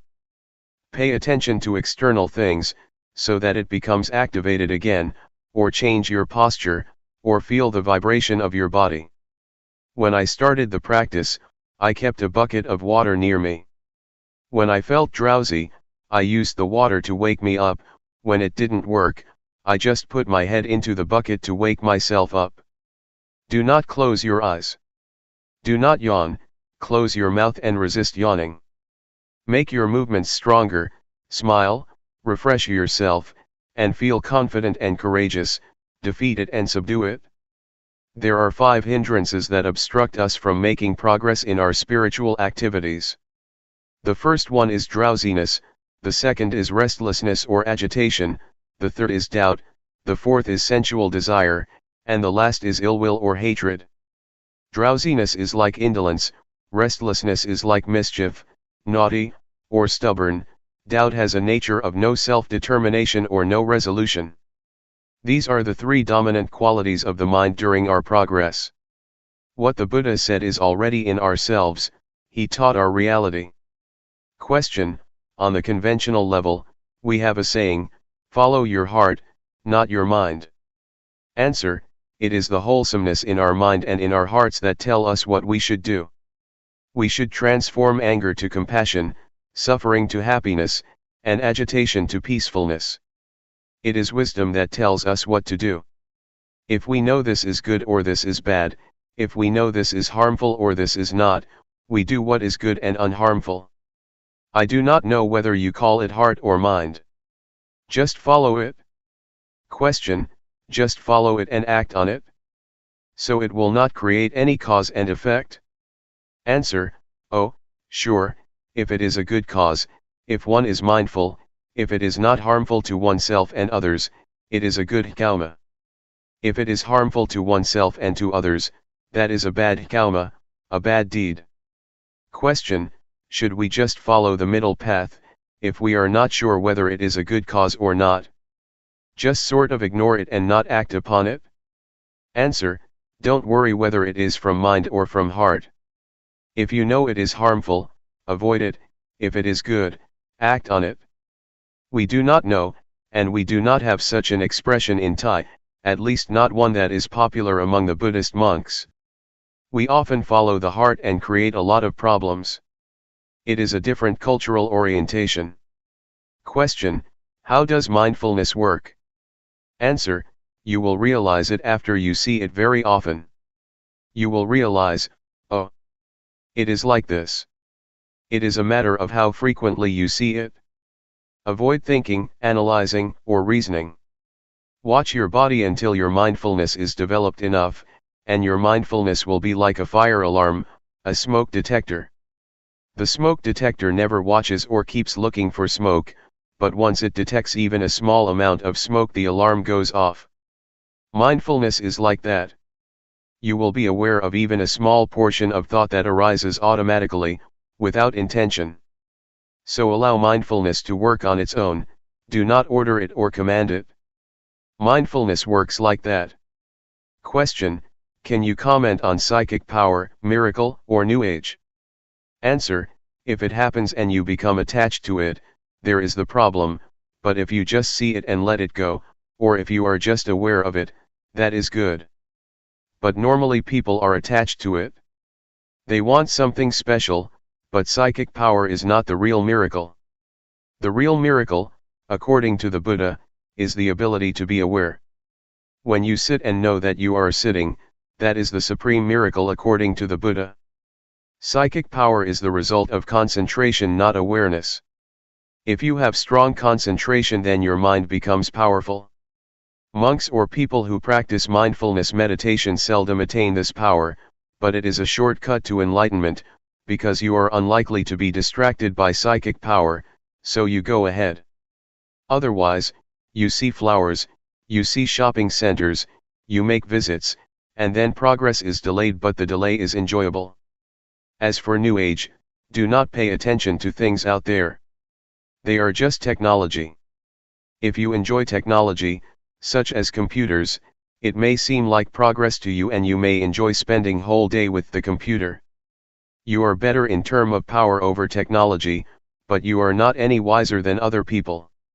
Technomania, the same mentality for those who are interested in psychic power in Buddhism, leads to suffering.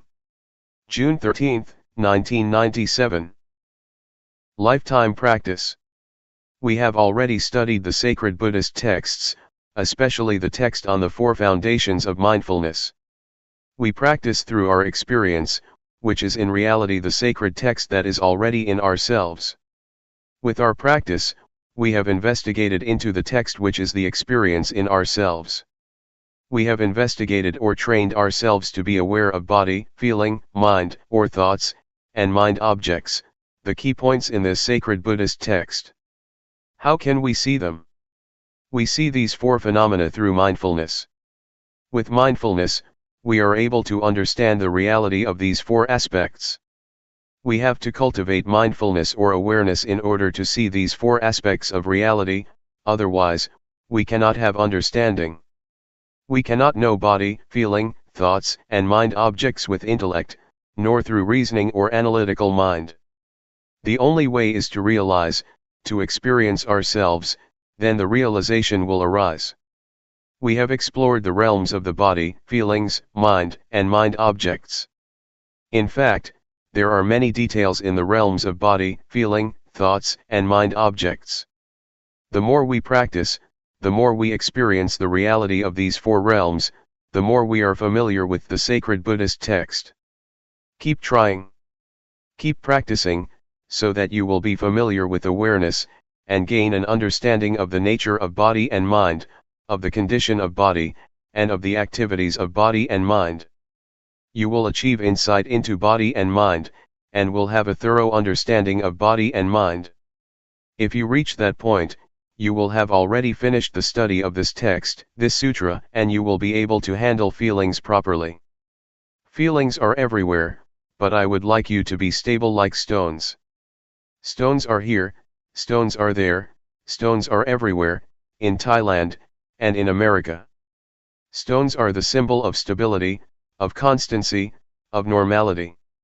So, if you handle feelings properly, and know not to be moved by whatever feeling it may be, or whatever feeling you may experience, your mind will be normal and constant, not getting high or low because of feelings, pleasant or unpleasant. If we do not know the nature of feelings clearly, we are going to be their servants. We will run after feelings, struggles for pleasant feelings and run away from unpleasant ones. Feelings, especially pleasant feelings, can lead to war. They bring a lot of consequences. Our lives will be dependent on pursuing pleasant feelings. That is why suffering arises. So, please understand feelings properly. Everyone has body and mind, and we have to stay with body and mind. We also all share the same feelings and mental impressions. They are present in all of us. If we understand body, mind, feelings, mental impressions, and mind objects, we will understand each other. We will realize that everybody is one, the same. So this sacred text can be applied universally. The Buddha has already laid out the formula to understand human beings, to understand ourselves. So, please try to learn the sutra, this text, through our practice in cultivating awareness and mindfulness. If we know this reality thoroughly, completely, our search for the meaning of life is complete. We have already graduated. There will be no need to study anymore. We get high or low, depressed or happy, feel pleasure or pain. We are up and down because of feelings or emotions, because we take them to be substantial, to be a person. We make them personal because we do not understand the real nature of these mental impressions. Somebody may feel, during the practice, that they are tired. But if you understand mental impressions clearly, you would rather say, tiredness is present in me, not, I am tired. We do not take tiredness to be ourselves or to be a person. So please develop an observer in your mind, within yourself. Just see the feeling, acknowledge it, notice it, don't identify with it, and you will learn how to be free of it. So, keep looking into yourself, keep observing, keep seeing, and you will be free, will see, will understand its real nature. If you see it frequently, the truth of body and mind will reveal itself for us to see. Actually, the truth reveals itself at every moment, but since we do not know how to see it, we miss it. There are a lot of consequences of not understanding the truth of body and mind. Defilement, anger, hatred, delusion, selfishness, and suffering, are all results of our inability to see body and mind properly. So, it is very important to learn seeing body and mind, to be aware of body and mind. Thought, or the thinking process, influences our speech and our conduct. Thus produces a lot of consequences and affect people in various ways, from one person to another, forming chain reactions. So, simply put, thoughts can produce a lot of consequences. But if we see the thoughts and understand their nature, they will not have as much influence or consequences. Unintentional thoughts cannot last if you see them. If you are aware of them, they are not substantial. Once we are aware of them, they just fade away, so do not think they are substantial. Just be aware of them. They cannot produce consequences. A thought has no end, it is always concocting reality. If we do not know the way of the thought, it will start another one and another, without end. There is a story of a dog in a monastery. Sitting under the staircase, the dog saw a monk returning from the alms round with food. It thought the monk very lucky because he could get food easily. After finishing his breakfast, the monk gave the leftovers to the dog. The dog had the idea that being a dog is even better, it can have food easily without having to go through the village. But after a while, a monastery boy beat the dog and the dog changed its mind. I would like to be the boy because he can beat the dog, he is superior to the dog. After the boy went to sleep, a fly buzzed over him, and the boy made a fuss trying to get rid of the fly without success. So, the dog thought being a fly would be better because he could disturb the boy, and the boy would not be able to get rid of it. A while later, though, the fly flew to the dog's mouth, so the dog just stretched his tongue out and caught the fly. He finally realized that to be a dog is better because he could overcome the fly. This is the concocting mind, the power of compounded thinking without end. We change our minds all the time. In a thought itself, there is truth, the truth of the thought, the cause of suffering as well as the cause of happiness, the truth of the way, the suffering and the way out of suffering, the truth of attachment and the truth of detachment. Thought is not a self, it is subject to condition. You have to understand that thoughts are created by conditional factors. They cannot exist alone. So we have to understand the conditions that produce the thoughts. All kinds of truths about suffering and the cessation of suffering can be learned, can be known within the truth itself. Truth is not a self. It is a condition. You have to understand. The Buddha said to Sariputta, that things and existence are produced by causes. They are governed by the law of causality. If you want to extinguish this, you have to get rid of that, because that is the cause of this. This is the law of causality, the law of dependent origination. So, if thoughts are subject to this law, they have causes and sources. If we want to get rid of an undesirable thought, we need not suppress it or eliminate it, but we should trace it back to where it came from, and then deal with it. Buddha achieved victory because he knew how to deal with the cause of suffering. So, to understand the underlying cause of thoughts, we need to develop awareness. Our awareness should be totally developed, full awareness. The way that the Buddha mentioned in many sermons, including the first sermon, was formalized and laid out in the text of the Four Foundations of Mindfulness. The way that he mentioned is important. If you follow that way, you will learn how to realize the truth properly. The nature of all existence is subject to impermanence, unsatisfactoriness, and no self. If you do not understand this, you will get high in pleasant feelings, and get low in unpleasant feelings. Life cannot always be pleasant, you will sometimes suffer. Our minds are moved up and down. But if we know all objects, all feelings, and do not take them to be substantial, do not identify ourselves with them, they can neither harm us nor disturb our minds. This is what I would like to stress.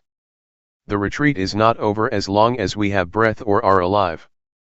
We need to practice as long as body and mind exist with us. As long as we still have feelings and emotions, we need to continue our practice. To give you an idea that we are not alone, anything happens to us, noise, voice, people, sight and sound, taste and smell, from surroundings, have involved our lives. We have to learn to deal with all sorts of things properly, so that we will not suffer.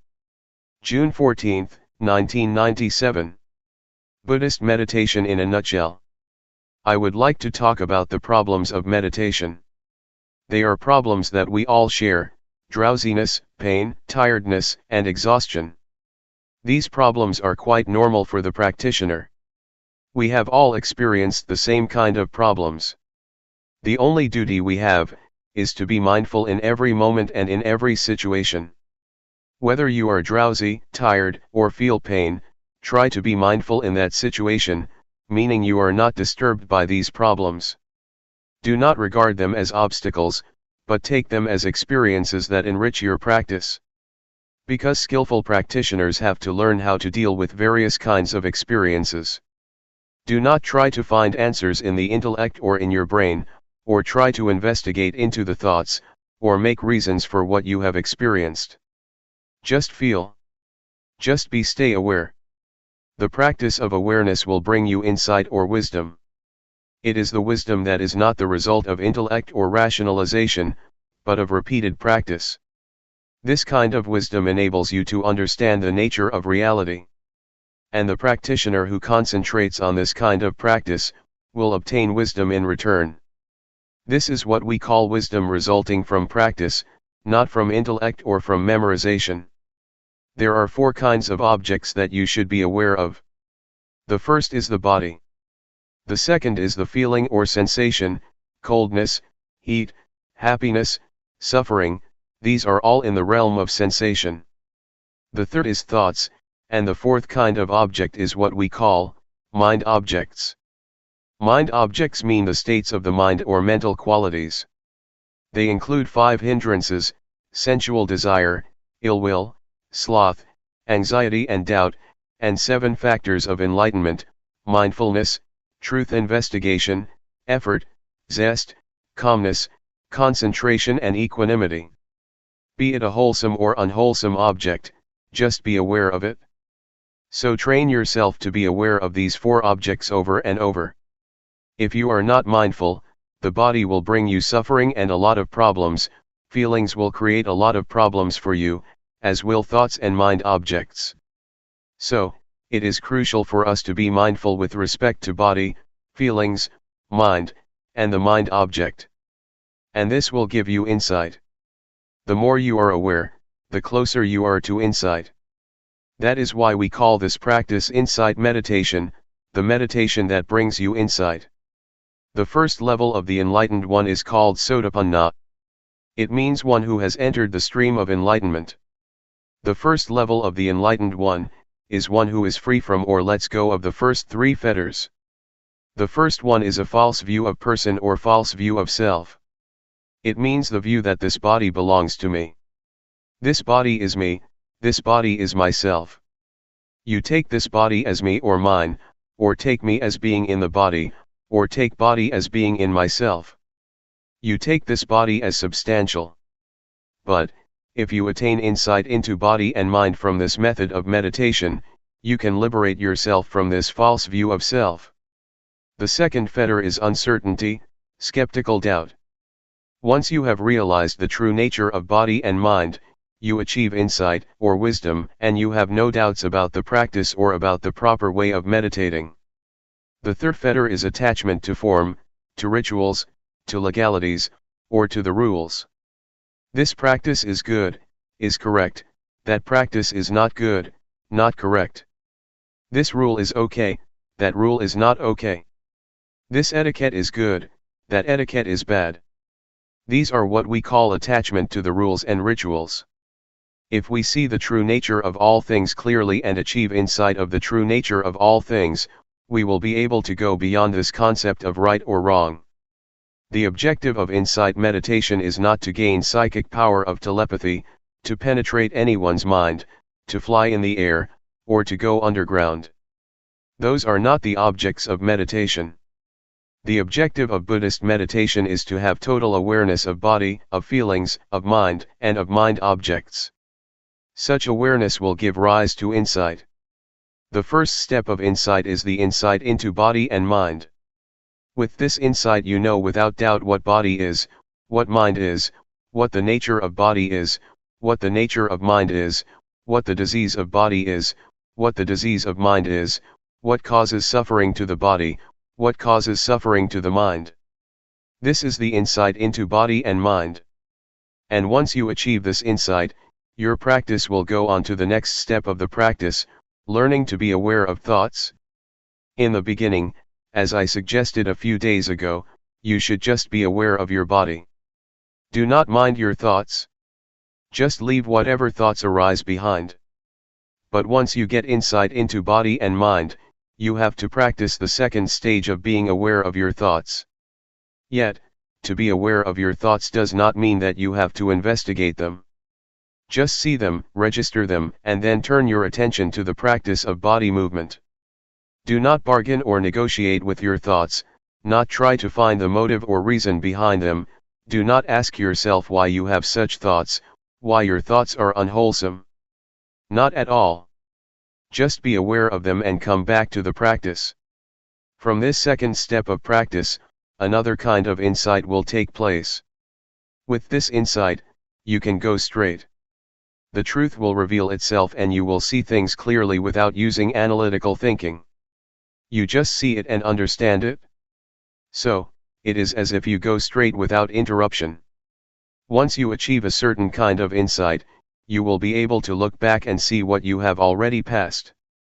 I would compare it with my walk here from the pond. I just go straight from the pond to this hall, and when I turn back I can clearly see everything that I have passed. This is the state of the mind that gets you insight. Is it difficult to understand? This practice which develops mindfulness, is the practice that includes all kinds of training. In Buddhism we have three kinds of training, we call it threefold training, training in higher morality, training in higher concentration, training in higher wisdom. With this practice you will go through the threefold training, because with mindfulness you observe morality, mindfulness also gives rise to concentration, and later wisdom arises from the practice. Once you achieve the insight that I mentioned, you will have no doubts about evil or goodness, and you will have no doubt about religion, what Buddhism is. You will have no doubts because it is clear to you, and there is no need to ask yourself what you have achieved. It is as if you take breakfast or lunch. Once you are full, you know you are full. You do not need more food. It is a realization nobody needs to confirm for you. You can confirm it for yourself. It is all right or good for you to experience drowsiness, frustration, and anxiety, because they help you learn. They come for you to see them, and the more you see them the more you will understand, just as the more often I see you the more I know you. I cannot mistake anybody for you. Once these mental qualities appear to you, do not be lost in them. Try to see them, do not identify with them, but see them, observe them. And the more you see them, the less likely they are to disturb you. They will gradually fade away. July 8, 1997. Insight Meditation. It's time to give a talk to complement your practice. We are practicing meditation to develop mindfulness, according to the system that the Buddha developed. This system of practice was not invented by Luangpor Teean or by anybody else, but was developed thousands of years ago by the Buddha. It is called insight meditation or Vipassana meditation. It is different from the calmness meditation, that was developed even before the time of the Buddha. The primary aim is to develop insight through mindfulness. The mindfulness that we experience or have already developed, is the same mindfulness that the Buddha experienced. And the body that we are going to be aware of, is not different from the one that the Buddha used as an object of meditation. The feelings or the sensations that we need to be aware of are also the same that the Buddha meditated on. And all the hindrances that we encounter, be it anxiety, uncertainty, indolence, anger or sensual desire, are also the same that the Buddha faced and overcame. So, what we do is not far from what the Buddha did or experienced. There are two objects that we have to be aware of, body and mind. That which moves is body. The hand's movement is the body's movement. That which receives sense impressions or that which think is the mind. The primary objective is to enable us to be aware of the body in the beginning. This practice enables us to be aware of every moment, every movement we make, either in our daily lives or in the formal practice as we are doing now. Sometimes we take this body as mine. We take our thoughts to be my thoughts, to be myself, or to belong to myself. These are misperceptions, or false views. We should take the body as body, mind as the mind, and nothing beyond that. The body follows the laws of nature. It has its own nature. The body is also subject to change. It has feelings. Do not take feelings or physical sensations as self or as substantial. They are just the condition of the body, just the feeling of the body. The same applies to the mind. There are many kinds of mental states: anger, drowsiness, anxiety, happiness, suffering, etc. These are not the real nature of the mind. They are just the activities of the mind or the conditions of the mind. The nature of the mind itself is peaceful and radiant. Again, do not take the negative emotions as the nature of mind. They are just the conditions of the mind. Please differentiate between these two aspects, nature and conditions or activities. If you have this understanding, the understanding of the nature and conditions of body and mind, you have already achieved insight into the reality of body and mind. When we develop mindfulness, it enables us to see and to be aware of body as body, feeling as feeling, mind as mind, and do not take them to be selves, to be ourselves, to be me, or to be mine. When anger, anxiety, or suffering arises, please see them as they really are. Recognize that suffering is present in me, but I am not suffering. Anger is present in me, but I am not angry. Drowsiness arises in me, but I am not drowsy. Try to see or to be aware like this. Do not take any emotion as yourself or belonging to you. Just take it or see it as it is. That is the proper attitude to have. When you practice mindfulness to a certain point, you will have this insight into body and mind, and the truth of body and mind will reveal itself. What is the nature of body? What is the nature of mind? What is the suffering of body? What is the suffering of mind? What is the cause of physical suffering? What is the cause of mental suffering? These are the truths that will reveal themselves when you attain a certain level of insight, and these will reduce your suffering. You have to look. You have to be aware. Then, insight will occur. If you are lost in thoughts or emotions you cannot see, cannot understand the nature of mind. If you take this body as self or as belonging to you, you will not be able to understand the real nature of your body. So please keep knowing, and being aware of whatever happens to your mind and body. Do not identify yourself with thoughts, feelings, or emotions. Just see them. When you are aware, you will realize that the mind is impermanent, it is subject to suffering and it is not self. The same goes for the body.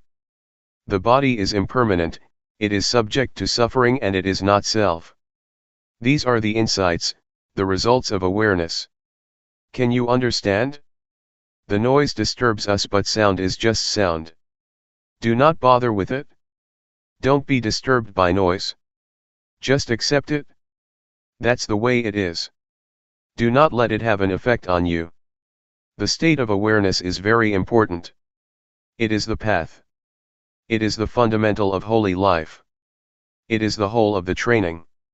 In Buddhism we have three aspects of training, or threefold training: training in higher morality, sila; training in higher concentration, samadhi; training in higher wisdom, panya. If you practice mindfulness, you have already undergone this threefold training. Awareness enables you to be free from thoughts, free from mental states. It enables you to let go of these elements. And if you achieve the full awareness you will be free from birth, aging, sickness, and death. You will no longer be disturbed by them. Mindfulness is the instrument to get rid of attachment, to let go of attachment, attachment to body or form, attachment to feelings, attachment to perceptions, attachment to mental volition, or attachment to consciousness. These 5 kinds of attachment, or attachment of 5 aggregates, will be dissolved by the power of awareness. The Buddha once said that attachment to the 5 aggregates, form, feeling, perception, mental volition, and consciousness, is suffering. It is the cause of suffering. So if you are able to let go of the attachment to the 5 aggregates, suffering cannot exist. That's why the Buddha calls it the supreme victory, the victory of letting go of these attachments. For this to be possible, you need to have full awareness, total mindfulness, which will enable you to see the way things really are, and to understand the nature and the conditions of things. The nature of things is impermanent, unsatisfactory, and no self. The conditions of things are subject to change. Pleasant, unpleasant, agreeable, disagreeable, content or discontent, these are the conditions of things that keep changing. They are not reality. What I told you is the truth, the Dhamma, it is not a fiction or an invention. And this state of insight is not beyond your reach. It is in your capacity to attain the truth, to realize the truth. Keep practicing. Develop awareness as much as possible. Do not waste your time on thoughts or on the thinking process. Just practice. Do not dwell on your thoughts. That's all for today. July 9, 1997. A handful of Buddhism. We are learning to practice meditation. The purpose of meditation is to develop awareness and mindfulness. The more we exercise awareness, the more we develop it. It will become present in our bodies, and our minds will become familiar with our bodies because of mindfulness. Try to make your mind familiar with your body, so that it will be with your body. People are differentiated by their actions, karma. Karma is the determining factor that differentiates all of us. If we practice mindfulness, It is the action that can determine our lives and have an effect on us. Keep practicing mindfulness. If we practice enough and properly, it already includes the training in higher morality, the training in higher concentration, and the training in higher wisdom, or what we call, the threefold training. There are many things that keep us from being aware, and keep us from knowing. There are sensations, or feelings. If we are caught up in feelings, our mind is turned from ourselves or from the body, and we do not experience awareness. Unintentional thoughts also keep us from being aware. Be they good thoughts or bad thoughts, if we are distracted by them, awareness disappears and we cannot create the desirable karma of practicing awareness. So try to turn your mind away from those feelings and thoughts. Do not become distracted or disturbed by them. If you become aware and keep knowing your body, you will realize later that the unintentional thoughts are like the garbage. They are undesirable and we are no longer tempted by them as before. We do not refuse or reject feelings or thoughts, but we are not to be caught up in any of them. Mindfulness enables us to be aware of these feelings and thoughts, and mindfulness enables us to bring the mind back to the body's movement. We keep knowing, keep being aware, and keep returning our attention to our bodies, rather than being lost in our feelings, emotions, or thoughts. These will give rise to insight. We will see clearly that the unintentional thoughts are garbage that cannot trick us anymore. Formerly we may have enjoyed thinking the thoughts, falling into them, getting caught up in them. But once we see them as garbage, we feel ashamed of ourselves, and we no longer want to bother with them. This is the insight that you can achieve from thoughts themselves. They give you this lesson. When thoughts arise, just be aware of them. And I myself, as I told you yesterday, have been caught up in thoughts for many years, never aware of how they determined my life. But one day I was suddenly aware, I suddenly understood. I suddenly bumped into a thought, saw it face to face, and finally overcame it. My thoughts could not tempt me or trick me anymore. This was the decisive victory. Before that, I was the slave of my thoughts which concocted greed, hatred, and delusion. With thoughts, greed, hatred, and delusion arise. A lot of thoughts become the consequence of those defilements. Once I understood and saw the thought clearly, I became its master. The thoughts cannot be my master anymore. This is the insight, the result of accumulated awareness. The four categories, body, feelings, mind or thoughts, and mind objects, keep coming into our lives. We experience all of them. During practice, they keep coming, keep arising, and keep disturbing our minds. We do not know how to deal with them because we do not have enough mindfulness. But if our mindfulness is strong enough, they just come for us to learn and see their nature clearly, to see that they are temporary states of mind. There are two kinds of nature, the nature of body and mind, and the conditional state of body and mind. These are the two aspects of body and mind that we can realize, that we can understand. Later we can see where thoughts come from. Where are they? What is their source or origin? What is their stronghold? We can know it all. We will also be able to know the three characteristics, impermanence, unsatisfactoriness, and no self. We will know what they are, and we see everything in terms of them. This insight is possible because of the mindfulness that we keep developing. Everything that we experience can be put into two realms, body and mind. It is all related to these two realms, body and mind, and no more than that.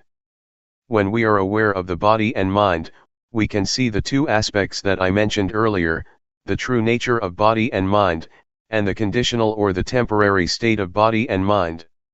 For example, feelings, whatever they are, heat or cold, pleasure or pain, happiness or suffering, these are not the true nature of body and mind. They are just the temporary states or conditions that keep changing. This reality or insight will reveal itself. These are the insights that keep coming to the mind. Be attentive to your practice. Do not bother with the practice of other people, looking to see how they practice, or how long they practice, or how well they practice. Don't worry about whether you yourself are practicing rightly or wrongly. Just keep knowing. Just maintain awareness. Just stay mindful. All your problems will be solved on their own. After you have progressed to a certain extent, you will find that many problems just disappear on their own, like drowsiness or scattered thoughts, etc. Mindfulness is the only fundamental of the practice. Just stay firm with mindfulness or awareness. There is no more than that. With mindfulness, the factors in codependent origination can come to their end. When you have contact with the world and have feelings, they will not produce defilement or any consequences. They just stop there if you have mindfulness. But if you do not have mindfulness, they will produce other factors. So just let the progress of codependent origination stop at the stage of feeling, and there will be nothing more. Once insight into body and mind arises, delusions appear, and the truth will reveal itself. After you have insight into body and mind, another insight will result, the understanding of conventional reality and the ultimate truth. With that, greed, hatred and delusion are reduced. You achieve insight into the three common characteristics of impermanence, unsatisfactoriness, and no self. Again, this will reduce greed, hatred, and delusion dramatically. These are the results of the practice. They are the insights that will occur on their own. That's why I always say that the practice of mindfulness is the perfect formula of meditation. It is perfect in every step, every stage of the practice. There is no more than that. All virtues, all teachings are included in the practice of mindfulness. Be it training in higher morality, training in higher concentration, training in higher wisdom, compassion, loving kindness, generosity, endurance, etc. These are all virtues that you have already practiced through mindfulness meditation. In fact, the key teachings or the key virtues, according to Buddhism, are just a few, just a handful. July 11, 1997. Letting go. What we are doing now is following our Master, the Supreme Master, the Buddha, who developed this meditation a long time ago. He used his body and mind as the text or scripture for studying the Dhamma through cultivating awareness of the body and mind. Apart from the body, we should also be aware of feelings, thoughts, and mind objects. Mind and body are like a sutra that covers a lot of subjects, a lot of knowledge that we should know. We are able to learn about heaven, hell, happiness, suffering, morality, concentration, and wisdom, from our body and mind through awareness cultivation. The causes of disturbances and problems in this world are in the realm of body and mind. On the other hand, the cause of peacefulness and happiness can also be found in the realm of body and mind. I need not explain more about this, but I would like to talk about the practice. The practice can be done by cultivating awareness of the body. Please try whatever techniques that can be used for awareness cultivation. Actually, what Luangpor Teean taught is very up-to-date, never obsolete, very modernized, and suitable for the modern age. This method is a universal one because everybody has body and mind. All of us have the same properties, regardless of nationality, language, race, gender, etc. We all have the same properties of body and mind. Just try to breathe in and breathe out with awareness. When you breathe in, be aware of that in-breath, when you breathe out, be aware of that out-breath. And we will become one. Breathe in and breathe out. Let's try breathing in and breathing out. If we have awareness, all of us will become one. Otherwise, we are different people, behaving differently in our own way. Awareness, mindfulness, or the breath, are all things we already have, so they are not difficult to practice. The awareness of breath and the awareness of the body's movement are the same. So how can we achieve awareness? Nothing can keep us from cultivating awareness. The only factor is ourselves.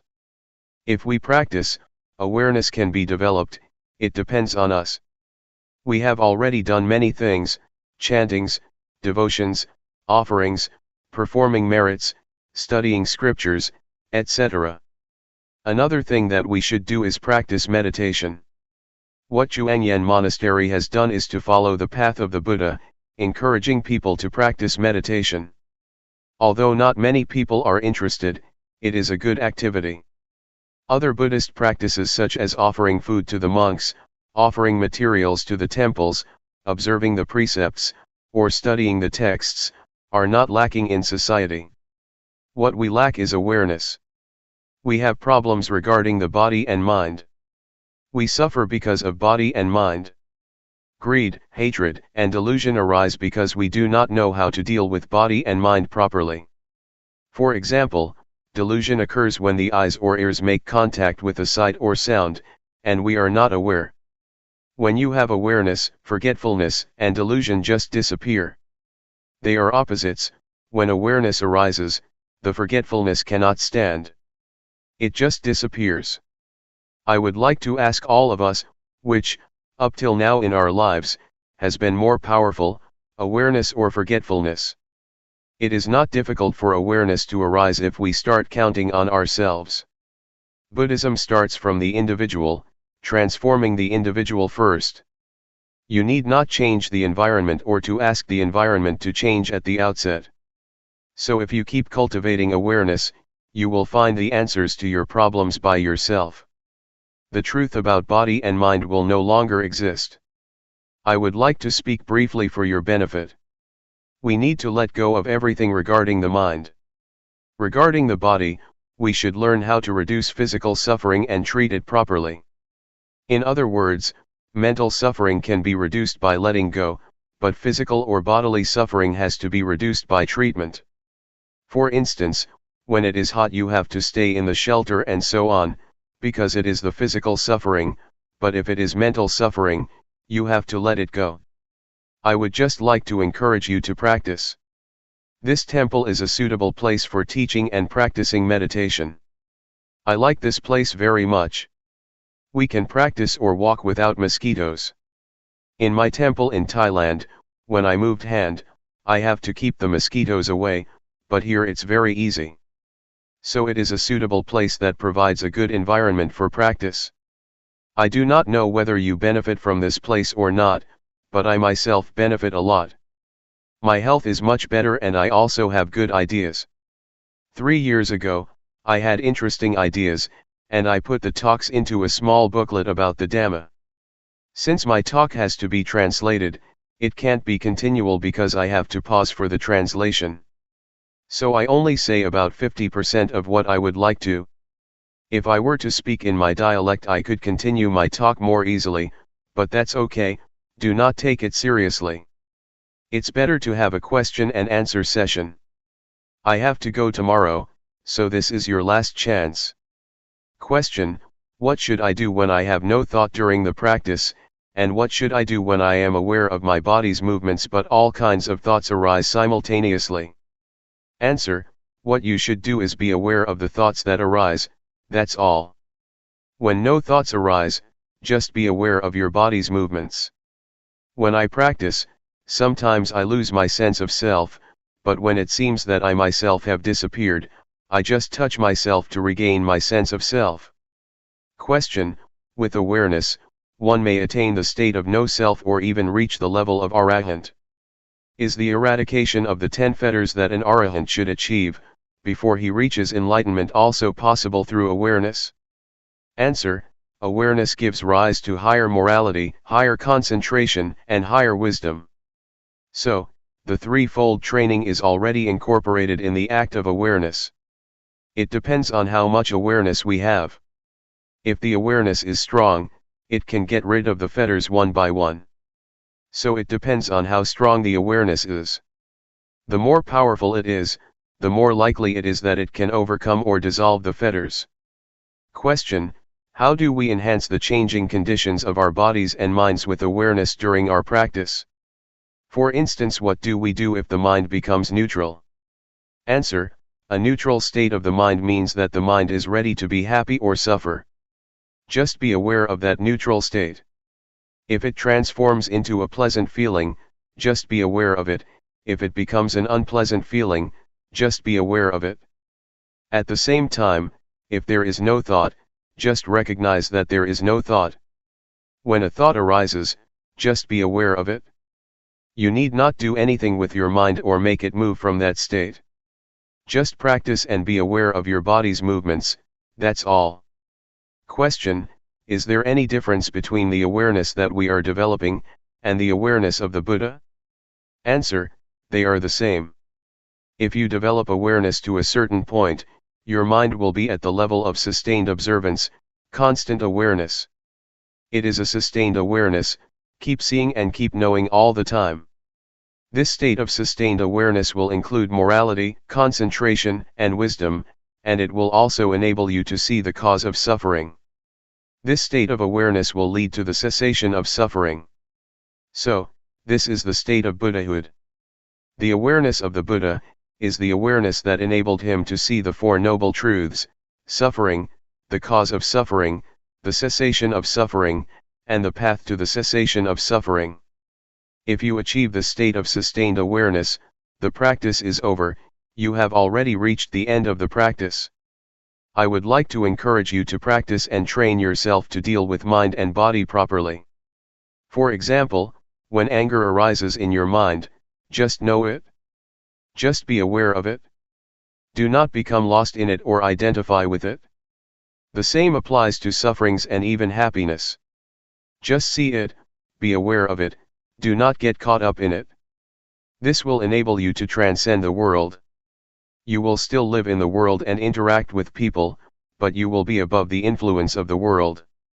Question: is it alright to use wisdom to penetrate greed that comes on very strong and repeatedly, instead of just being aware of it as Luangpor suggested?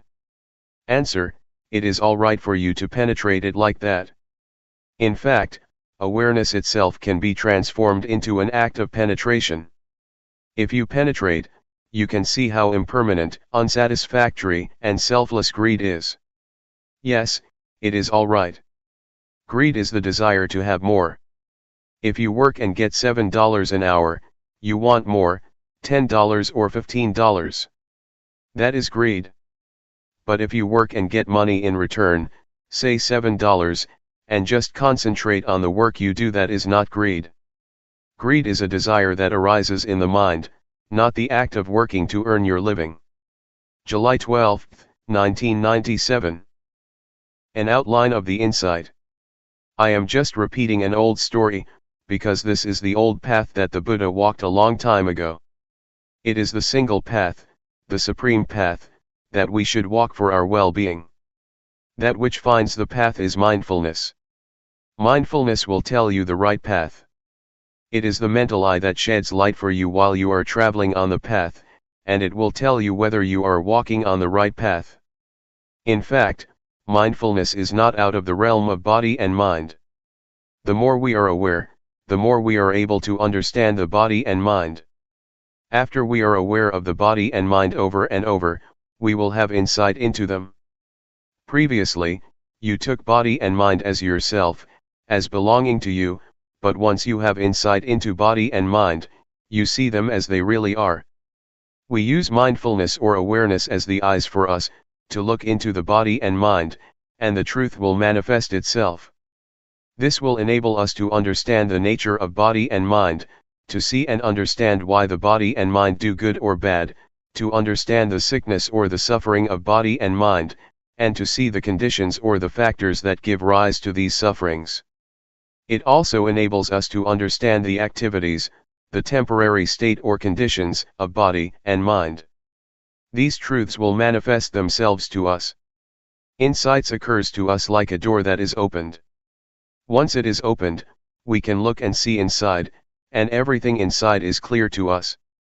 So, when we have insight into body and mind, the truth of body and mind will be apparent. We will see the sufferings of body and mind, and we are interested to see what else come after them. We keep seeing, and keep knowing the truth regarding body and mind, step by step. The truth just goes, and we just follow it as it opens or manifests itself to us one by one. It is like when we study and have an understanding of the subject, the understanding keeps increasing because one leads to another. Insight is like that, it expresses or manifests itself, and we just follow it. Our body is not ours. It is beyond our control, nobody can control it, and no one can be its master. It just goes on its natural way, we cannot control it. And you will see clearly if you look closely. You will be aware that feelings and sensations are constantly arising. There are feelings and sensations at every moment. Please do not think that feelings just happen when you feel tired or exhausted. They occur all the time and happen every moment. They arise and cease, continually. The continuity of sensation is like a flow. In fact, we have already suffered enough from this continuity. Moreover, we still bring other sufferings into our minds.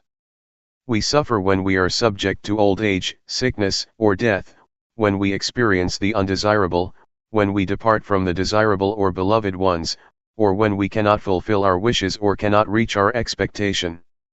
These are all conditions of life that we grasp because of our ignorance, which gives rise to more suffering. But once we know the truth, the reality, these phenomena cannot affect us. Once we know, we just let go. The knowledge which results from meditation is not just knowledge because it also transforms our lives. When we look into it, we realize the truth that is inherent in body and mind. And it just manifests itself. When the truth of body and mind is realized, our minds are transformed and our perceptions changed. When you see suffering, it manifests its reality, its nature. So, once we are aware of it, suffering is transformed into happiness, and ignorance is transformed into wisdom. Furthermore, we will understand the truth of goodness and religion. What is religion? What is the teaching? What is the truth?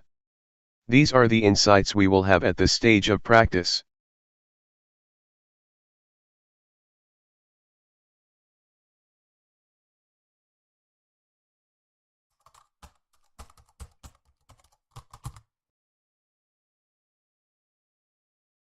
May all beings be at ease. Whatever living beings there may be, whether they are weak or strong, omitting none, the great or the mighty, medium, short or small, the seen and the unseen, those living near and far away, those born and to be born. May all beings be at